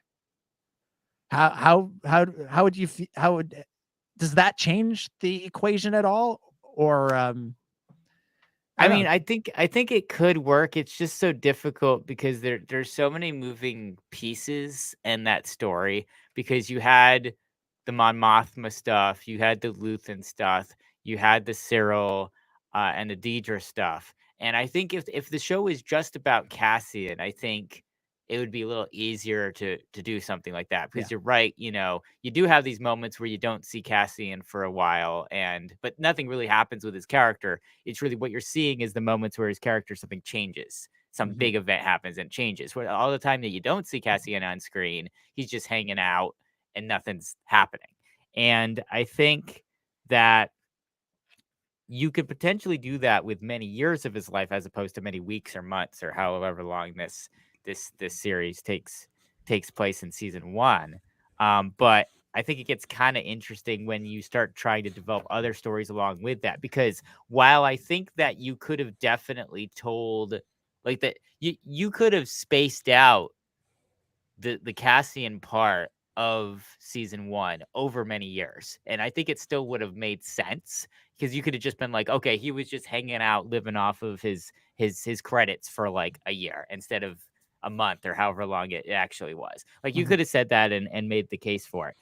I think the problem is it would have been a lot more difficult to make the case that there was that much of a time jump in Deidre's story or Mon Mothma's story or like even Luthen's story. I feel like they were moving a lot faster, and there were a lot of things that were just happening in their life, and their lives were kind of, they were in the same routine, and then just things started kind of unraveling or changing within their routine, right? As opposed to Cassian, who's jumping from thing to thing to thing to thing. You're not really seeing a routine. So that's the thing, is like, I think that for certain characters, you can do that. And you can assume that, there's going to be a big time jump, but not much is going to change with the character. But then there are certain other characters and stories where it's kind of more of a slow thing. It's piece by piece. And I worry about it being the realism of having like a year pass by and then not really having the time to explain what happened, and having the exposition of, the character explaining either what's changed about the character, or if the character is the same. It would kind of feel weird that, a year's happened and yet it's still the same character as if it was only a week. Like, it seems kind of weird to me to do that. My ultimate concern with season 2 is the whole idea, again, like I was talking about with Mandalorian, the whole idea that like first season's kind of made in a bubble, made in a vacuum, that they're doing this, but also written and done in a certain way, that with the assumption that there's going to be 5 seasons. And then partway through, they're like, nah, we're just going to do one more season. That's it. And look, I totally respect Tony Gilroy and Diego Luna and all those guys, their decision to not kill themselves doing 5 seasons of this show. I'm sure this show looked amazing. I'm sure it was hell to put on screen and make it work. I'm sure it was a backbreaking job, and I don't envy their effort. And I don't expect them to literally kill themselves trying to do that. However, it does concern me that you have, a season that's done with, and the finale sets it up. Whereas you can see from Cassian's story seems to be kind of wrapped up pretty well. You could even, just looking at Cassian's story, go like, okay, I can see where this guy ends up in Rogue One. I can see how this guy goes off of Luthen. He learns how to be a spy, and he ends up on the Ring of Catherine. Like, I can see that. But there's other characters like Mon Mothma and Cyril Karn, where their characters don't really get a good wrap up. It's just like something happens to them, or they do something, and you can tell there's more to the story. And season 1 definitely was not the end. And obviously they will wrap it up in season 2. And I have nothing but faith that they'll do it right. But, I am a little concerned that we're not going to get the full story, that it's going to go from this really, I say for Cyril's case, like that was one of my only criticisms of the first season, was like Cyril's story was so long and drawn out. And you get to the point where he's just like, his only thing he does is like he saves Deidre, which is like cool, but also, was it all that built up just for that? He had a lot of cereal. Yeah, there's this whole super cuts of just minutes long on YouTube of him doing nothing but eating cereal. It's amazing. Yeah, but clearly he's going somewhere in season 2. He's going all the cereal, everything is leading up to something. All right. He's gonna drown in a giant bowl of cereal. Something. It's an omen or something. I don't know. But ultimately, it's going somewhere beyond the end of season 1. I don't want them to rush it. I want them to take their time. I want them to take their time like they did with season 1. And yes, I'm being greedy, okay?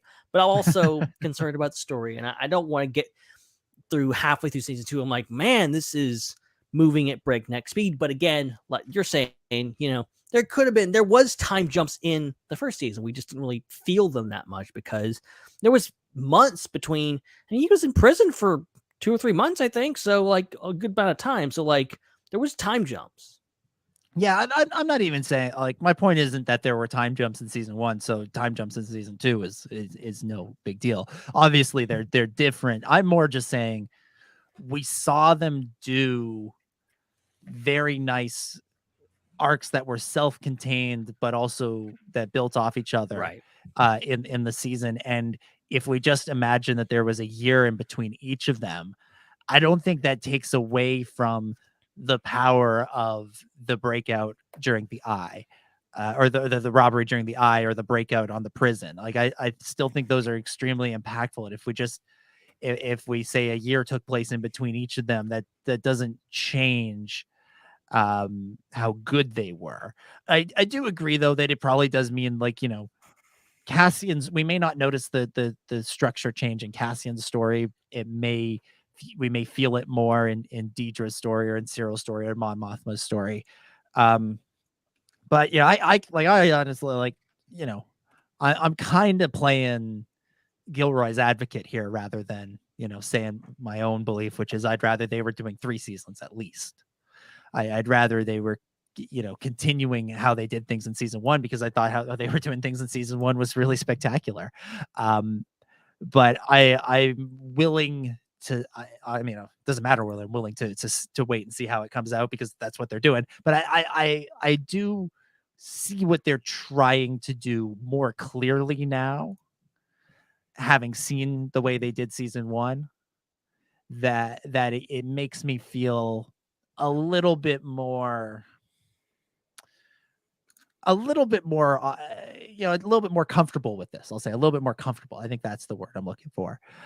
Even though, yes, obviously in a perfect world, I'd rather have 5 seasons of it, or even I would happily settle for 3.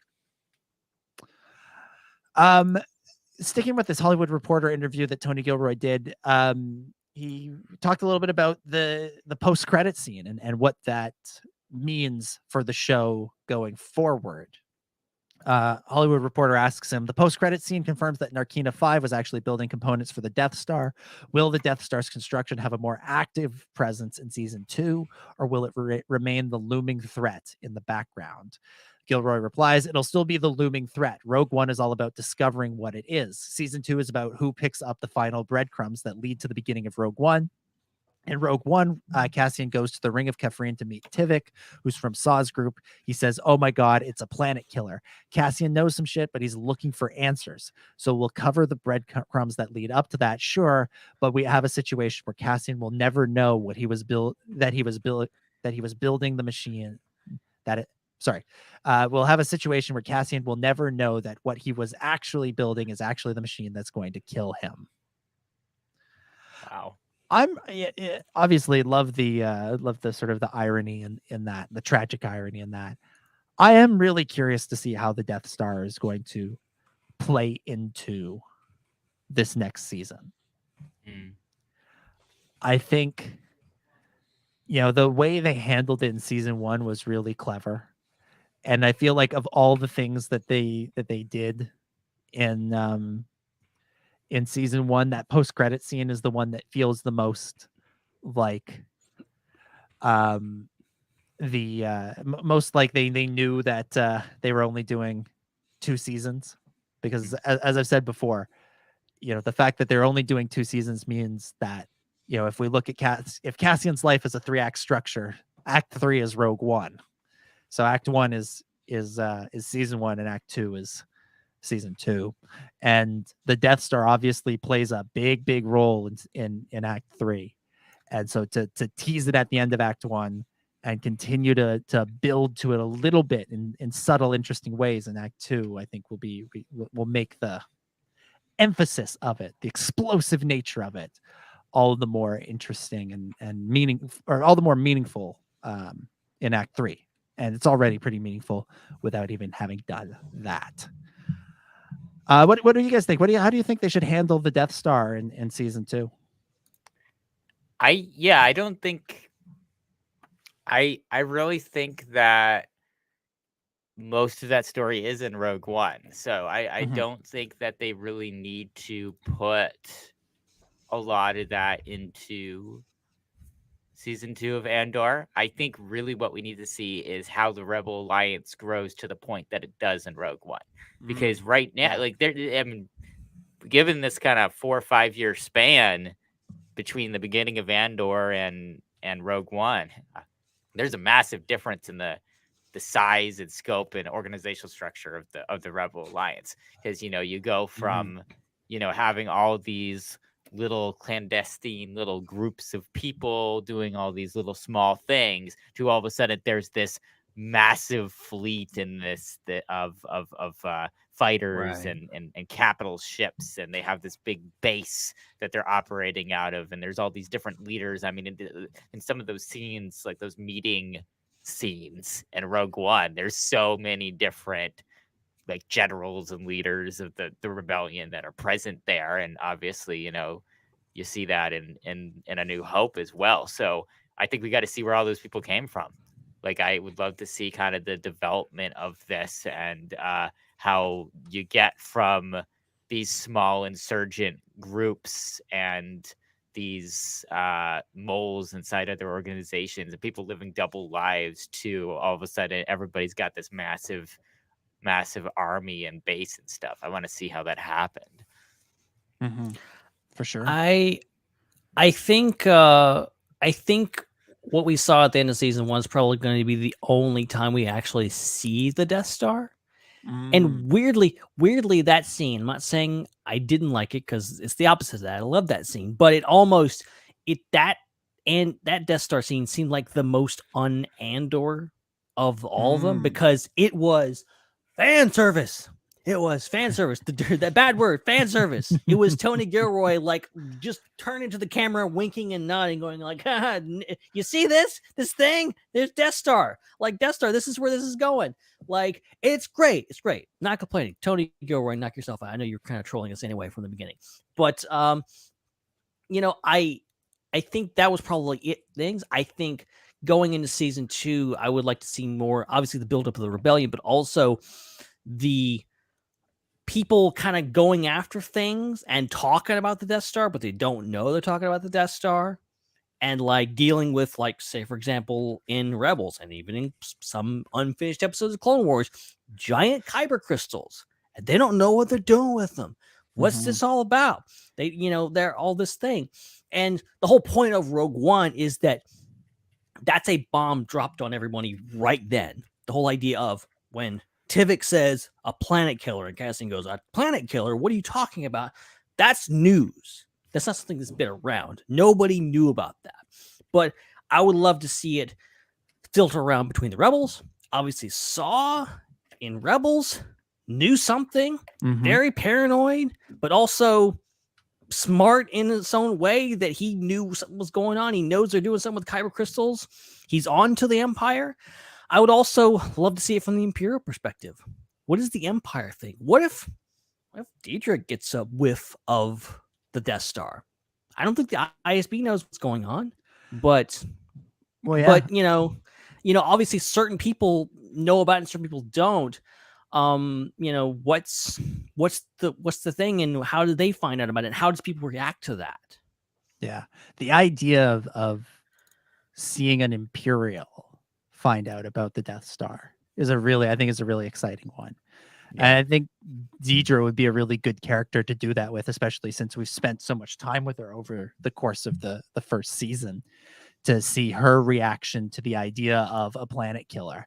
She's been someone who's been very focused on trying to dismantle the larger rebellion and trying to go about it in a really careful way.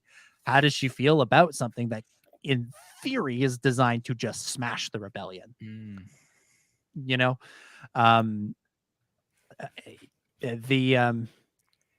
that's what Tarkin wants to do, is he wants to just wipe out the rebellion with one swift stroke. So that would be an interesting way to go about it. And, you know, if Deidre and Cyril, if their exploits together are successful, you know, season 2, maybe they catch the eye of a certain Grand Moff, and maybe Tarkin can make an appearance in season 2. Someone else who will definitely make an appearance in season 2. This comes from an interview Tony Gilroy did with the Collider. We all already knew this, I think, but it's nice to get a confirmation. K2SO, the droid, Cassian's bestie in Rogue One, is back. Spoilers!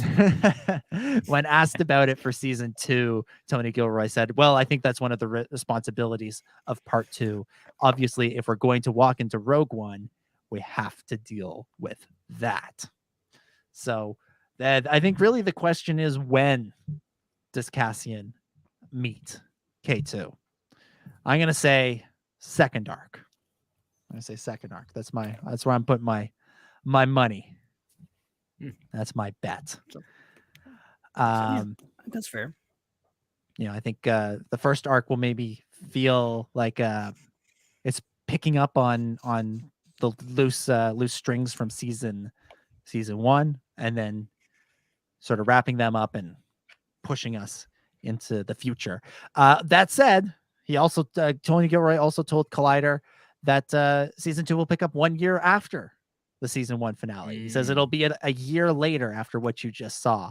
A great deal has happened in the interim. Interesting stuff. I do like that a lot. I think we saw why there's just so much storytelling possibility when you pick up a story, and there has been some time passed between a movie or a season of television. I think Last Jedi was a bit, maybe not the best case scenario for that movie was to have it. I know it was forced to do what it did, but having no time pass, there was no development of the story. You know, it's always interesting to watch a movie, and a good writer will infer a bunch of stuff and say, okay, this has happened, that's happened, whatever, off screen, we're catching up on it. I think that's a good way to do this, and further, and maybe will help with the whole, what's been going on. And if a year has passed in the first season, and then another year will pass until the next season, then we're going to be getting pretty close to A New Hope. So, there's going to be, maybe it won't be as quick as we think it will be. Yeah, definitely possibility. There's plenty more interviews with Tony Gilroy out there, looking back on season 1, looking ahead at season 2, but I think that's where we'll leave it for now. One thing we're going to do in a couple of weeks, we'll give it some time, is we're going to look back on Andor, and we're going to look back on how we reviewed the season, and look back on our scores and see if we stand by what we said at the time, how the show will have grown and evolved in our estimation, having seen its entire season and having had a chance to live with it. That'll probably be in about 2 weeks' time. We'll do that. We're gonna make sure it's a week when we're all here for that. A couple other fun bits of news. We got the cover revealed for the upcoming novel Jedi Battle Scars. This was revealed on StarWars.com. This is, of course, the tie-in novel for Star Wars Jedi Survivor, which is the sequel to the Cal Kestis game that came out a couple years ago. What was the first one called? Jedi Fallen Order. Jedi Fallen Order. AKA the best Star Wars game ever made. There you go. So Jedi Fallen Order, this follows it up and sets the stage for Jedi Survivor. The novel is written by Sam Meggs and comes out from Del Rey and Lucasfilm Publishing on March 7th. Interestingly, on the cover, the fifth brother. Yeah. Along with some of the heroes and antagonists from the first game. We see the fifth brother looming. Interestingly, he looks more like how he does in Rebels. That is interesting. Than he does in Obi-Wan Kenobi. Which, his Rebels look was... Honestly, this is the most intimidating he's ever looked. Is this cover? Yeah. His Rebels look was goofy. His Kenobi look was just a dude in some makeup with a hat. And this actually looks like a scary character right here. Interesting how they use him here.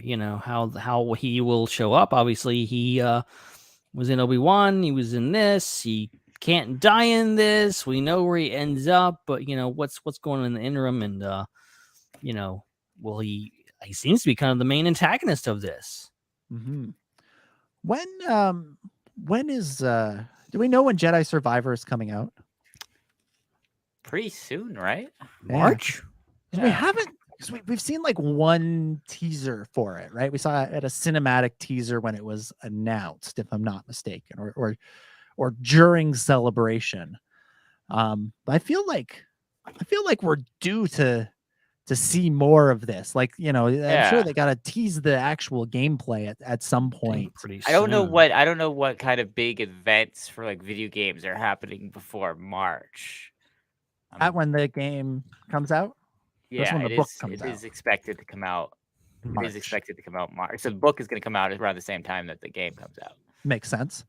Yeah, I feel like it's gotta be due for some kind of some kind of reveal. Yeah. PAX East is in March, but that's but I gotta think there's something.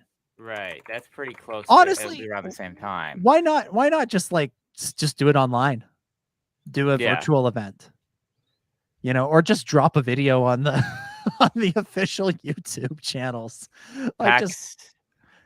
PAX West already happened. Yeah. How many times we be like, well, it's going to be at this convention at this time. It'll be great. It'll Black Friday, blah, blah, blah, blah, blah. And then it's just like, they just drop it on a random Thursday. Like, that's what can happen. Yeah. Also, while we're on the subject of things that are due for some promotion, Bad Batch season 2 comes out in a month and 3 days. Is that even happening? I feel like that's not even happening because we've heard nothing about it. 34 days to be exact. Yeah. They announced at D23, January 4th was the release date, but heard nothing. I feel like in the next couple of weeks, there's gotta be another trailer or something just to get people. I would hope so. Get people talking about. Yeah, this gets me free. I have PTSD over the Bad Batch now because of all the times they've moved it. Like we thought it was going to be like earlier this year, then we thought it was going to be in the fall. Like this is like, I'm like, are they going to do it again? Are they going to move it again? Like because the last two times it was the same thing. Like they said it was going to come out, and then we heard nothing for months, and we're like, where's that trailer? Where's that trailer? And then they ended up coming out and saying, yeah, it's pushed back a few months, and they did that twice. Now, something this just occurred to me. Bad Batch theoretically comes out January 4th. Mm-hmm. Mandalorian theoretically comes out March 1st. Yeah. There's 8 weeks in between those. Bad Batch season 1 was 16 episodes. Yeah. And I believe we've been led to believe that season 2 is the same. Yeah. Is it possible? And this is just speculation. I'm not saying this is what should happen, will happen, or even necessarily what I want to happen. But might it be possible that they go with 2 Bad Batch episodes a week through January, February? And then so that it's done when Mando begins on the 1st of March. I almost think it's more likely they're going to run them at the same time because that's what was the original plan with Bad Batch and Andor. Mm-hmm.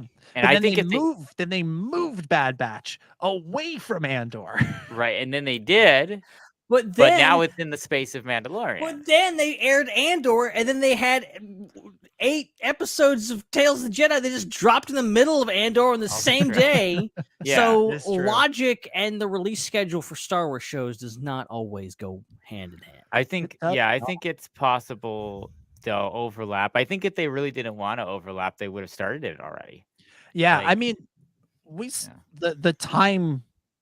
the perfect times to have done it would have been between Book of Boba and Kenobi, or between Kenobi and Andor.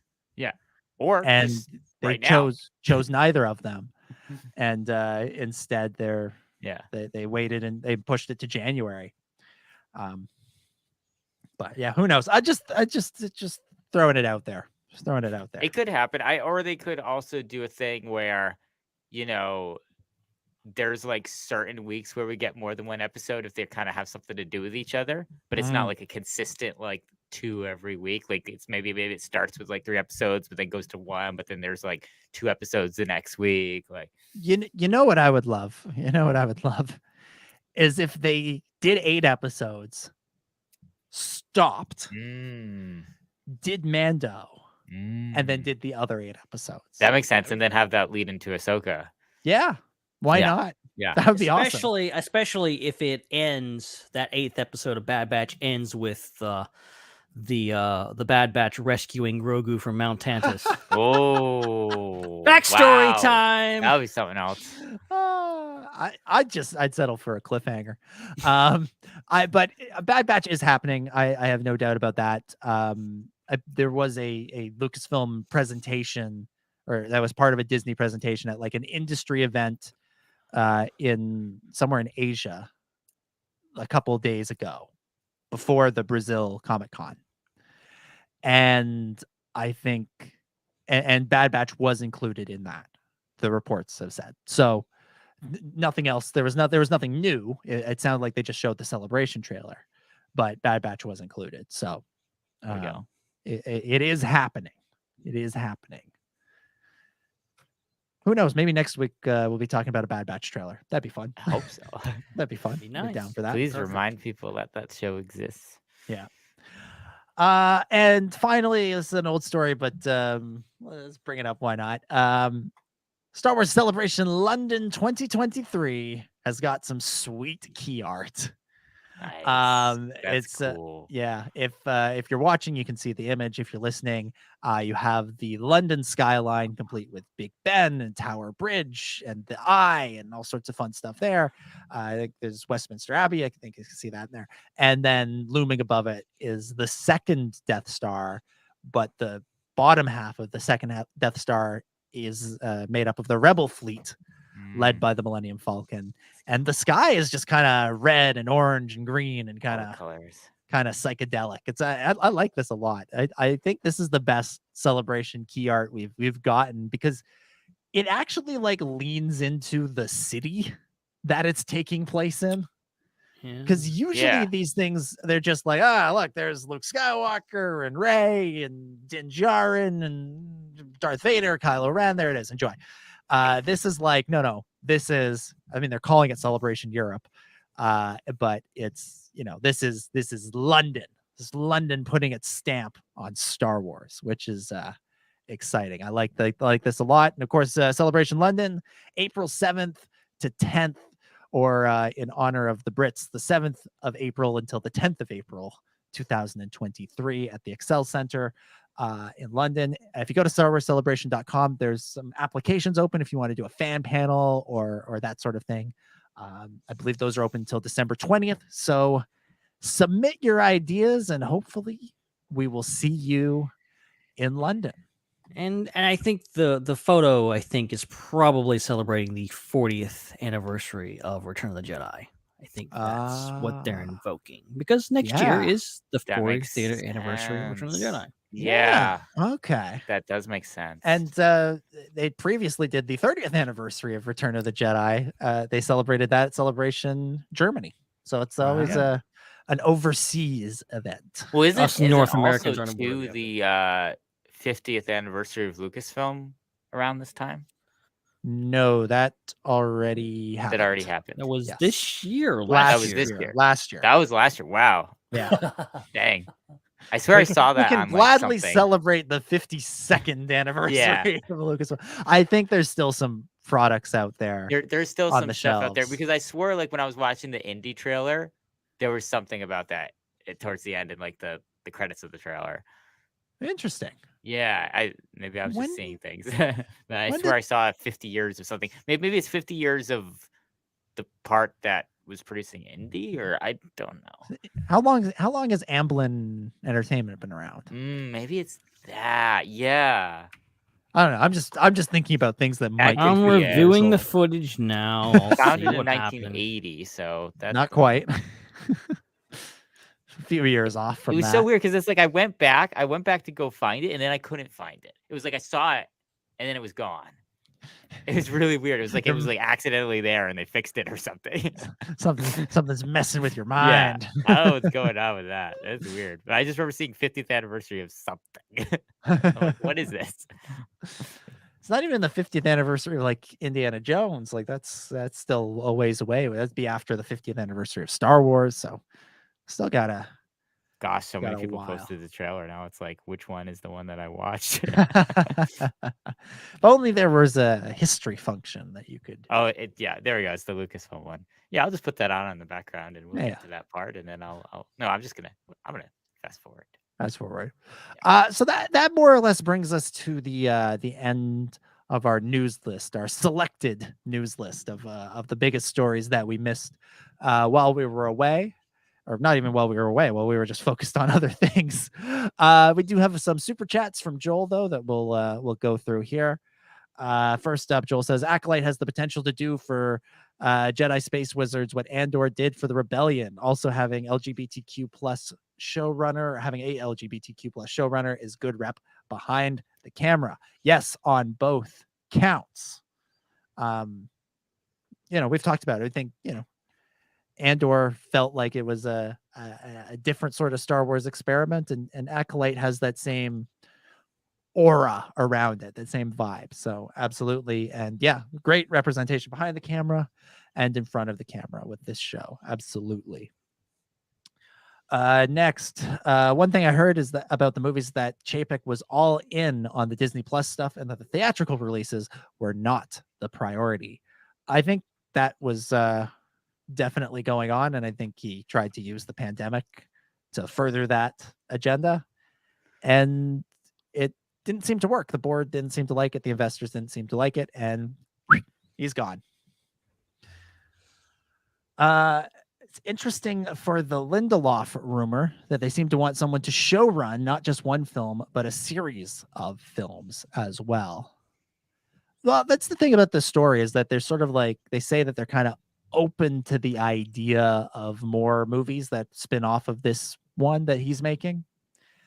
But it could just be a standalone if that's what they decide to do. One thing we didn't say about the Lindelof story is the whole idea of like a writer's room for a movie is really exciting, and one thing we don't usually hear about. Yeah. But I like it if it brings, the idea of a writer's room is that you get lots of different ideas and you sort of pick the best one, and then the ideas can build on each other, and it works for TV. That's what they should have done with the sequels. I will always say that. They should have picked one person to be like the guy who's kind of overseeing everything, and then they could have brought in other directors and other writers, and that would have been fine. But there should have been someone other than just Kathleen Kennedy who was tying those things together. So it's exciting that they might be looking at doing that with future film things. I think that's a good idea. Certainly. Joel says, from what I heard, Andor knew it was getting 2 seasons when they were filming season 1. That's possible. Certainly. I don't doubt that. Yeah, I think that's that the was case. the We case. don't actually know when they made that decision, so Yeah. I could be wrong there. There was at one point there was a rumor that it was 3 seasons, so maybe they thought they were going to do 3 when they started, and then once they started, they're like, let's just make this drop this down to 2. This is a lot.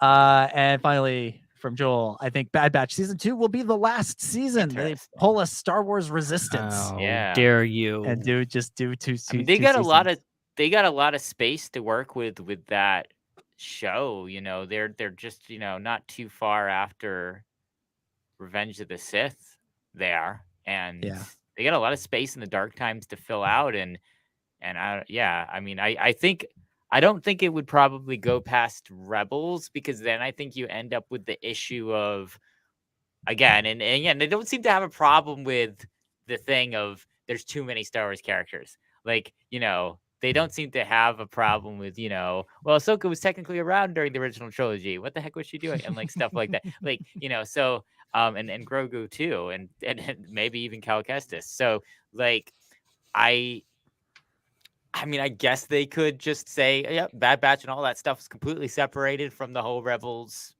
storyline, and they were never mentioned in Rebels. Like they could, but I kind of would almost want to see that whole thing resolved and come to kind of a conclusion about those characters prior to Rebels, leaving, Rex, Wolf, and Gregor as like the only clones left by that time, when you're about, I guess, 5 years before A New Hope. So that gives them like 10, 12, somewhere. Gives them a lot of time, years to work with. That's obviously way more than the Clone Wars had, and the Clone Wars had many seasons. Yeah. So I'm hopeful that Bad Batch will get at least 3 seasons, if not 4. Like, I'd like to see it run for as long as Rebels did. I think that's a good amount of time, somewhere in the 3 to 5 season range. I think that's a good amount of time for a show like that to tell its story.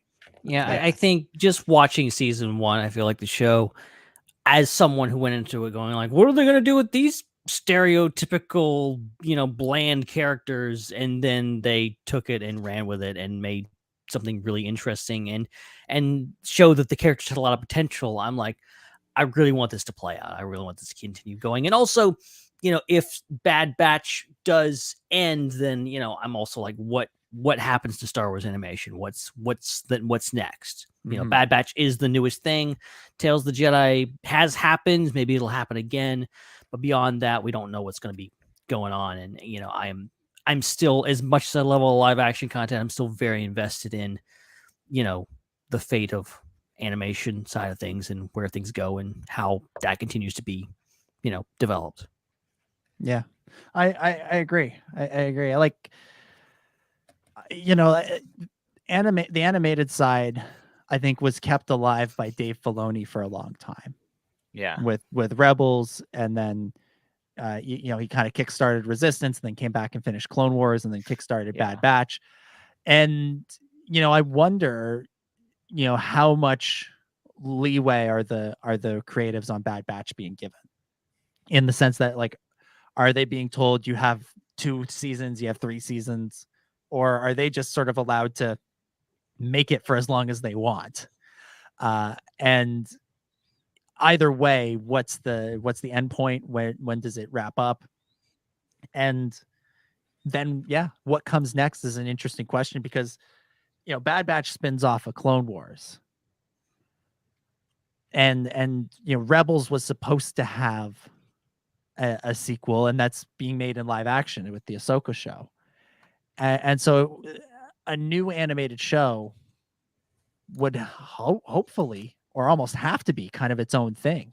I don't know if it could be a continuation of a spinoff of a spinoff of a spinoff of either of the old of any of the other animated shows. So I don't know. I mean, maybe I'm just lacking imagination there, but I'd like to see them, if and when Bad Batch ends, I'd like to see them continue this sort of style of animation, this quality of animation, but with something new and different and exciting. All right. I think that's it. For this episode. I think we can begin to wrap things up for this week. All right. We want to thank everybody so much for watching and listening to the podcast this week. We're so excited to get back to the bread and butter of our show, the news that y'all are used to hearing on a weekly basis, and I'm glad we were able to get all through it without spending like 24 hours on the stream, because I was a little worried at first, but we got through it. So we'll be back with another episode, same time, same place next week. breaking down any news that we have throughout the weekend at the SWU is where you can follow us on all the social medias so that you don't miss anything that is breaking between now and then. Dominic, thank you so much for hosting tonight. It was my pleasure as always. Great fun breaking down all the news. I just had another quick look at Daisy Ridley's Instagram account just to see if that post was still up, if she'd commented on it, all of that stuff. She put up a new post 34 minutes ago, a new story. It was a picture from her and the cast of The Rise of Skywalker at Disney, riding the Rise of the Resistance ride, and she included the caption, "Nothing saucy happening, just a lunch visit, but now feeling so nostalgic because this was 3 years ago," and then 3 of the crying emojis. Oh my gosh. Now, that's all well and good. That's an excellent cover story, Daisy. Likely story. But if you turned back the clock to 2011 and that lunch that George Lucas and Kathleen Kennedy had, where George asked her to take over the company, Kathy, and then you ask Kathy about it afterwards, she probably, unless you were like her best friend or her husband or some kind of family member, she probably would have just said, "Oh, just a little lunch visit with my friend George. Nothing to see here. Not like we were planning one of the biggest shakeups in Hollywood." So I don't know. So what you're saying is Kathleen Kennedy is being fired and replaced by Daisy Ridley. Exactly. That's why Iger's back. Exactly. Figured it out. Big brain energy. I mean, Daisy's Instagram is now full of just full of like trip down memory lane of like Star Wars pictures and stuff. So I bet if at that lunch, Kathy subtly made a pitch of coming back, looking through all those old good times that she had, might be feeling like saying yes. Might be feeling like saying yes to episode 10 or whatever the hell this thing is that they're working on over there at Lucasfilm. But exciting. No, she got a role in Willow season 2. Which I would not be opposed to, by the way. That'd be great fun. Yeah. Anyways, I'm still on something there trained. I'm not making a relax about this one. Not anytime soon. Not until we get to 2025 and this movie doesn't happen. I think you might have been taken into lunch for the Lucasfilm PR people to tell you about, how to deal with this situation where you kind of got a little excited and took a photo. Maybe that's what the lunch was about. Maybe. Anyways, this has been great fun. I'm not here next week, so I'll see everybody in 2 weeks to continue the Star Wars discussion. But we'll see everybody in 14 days for me and 7 days for the rest of you. That's right. You can keep up with Dominic on social media at DominicJ25 to find out what he's doing or saying he's not doing next Thursday. We'll see if there's any pictures from Lucasfilm in a week. Just going to have lunch. No big deal. Just having a burger. Having a little burger at the Lucasfilm cafeteria. Yeah. I don't live in San Francisco to get that because they're good burgers. It's worth the flight. When we visited Lucasfilm, we stopped in the cafeteria, but we didn't eat there. Nah. But that was the best smelling cafeteria I've ever been to. It seemed like it was like Italian lunch day. All I could smell was like this like glorious like sauce, like pasta sauce. I was like, I of all the things we didn't do on that trip, that's the one thing I regret not doing, is not like just going, screw it, let's go get some lunch. Let's have lunch here now. When else are we going to have that opportunity? Heck yeah. So I understand why Daisy wants to go have lunch there and wants to fly from the UK and do that. Yeah. Kind of makes sense. Makes sense. Kinda. Oh, man. All right. And Ben, thank you for hosting as well. Oh, this was a pleasure, as always. Getting back to the old schools, doing the news as we used to do a few months ago. This podcast was all practical effects. Someone playing that music right now. Yeah. Back there, off camera. Live band.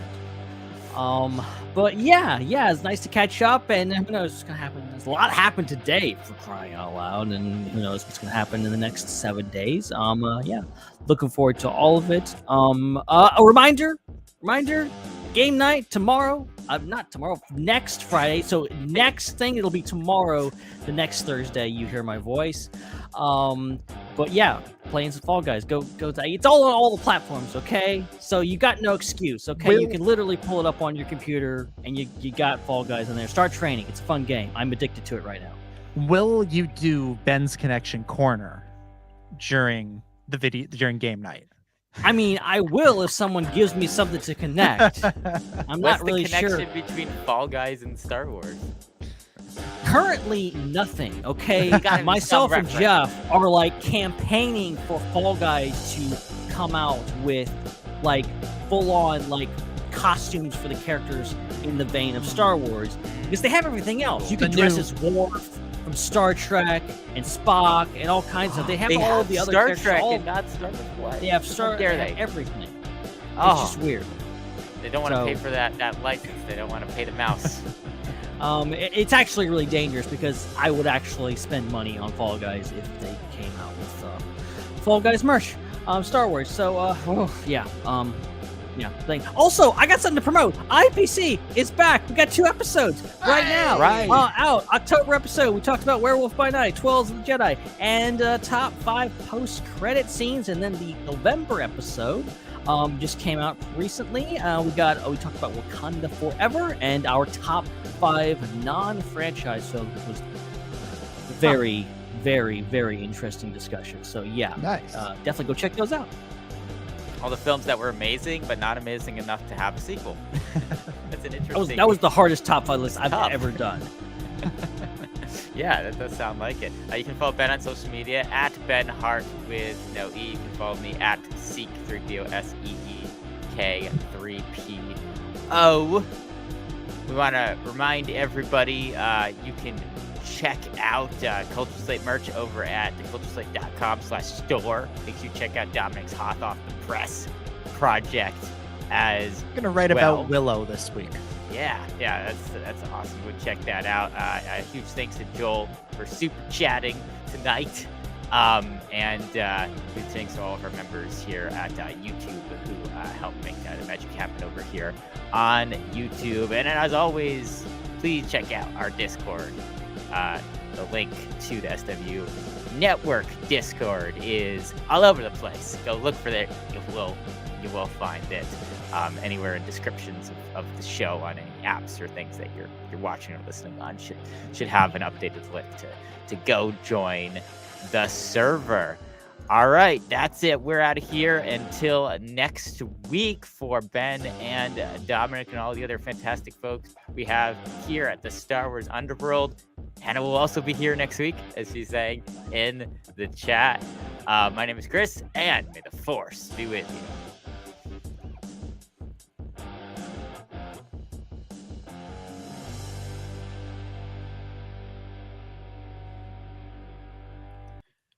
It's a wrap.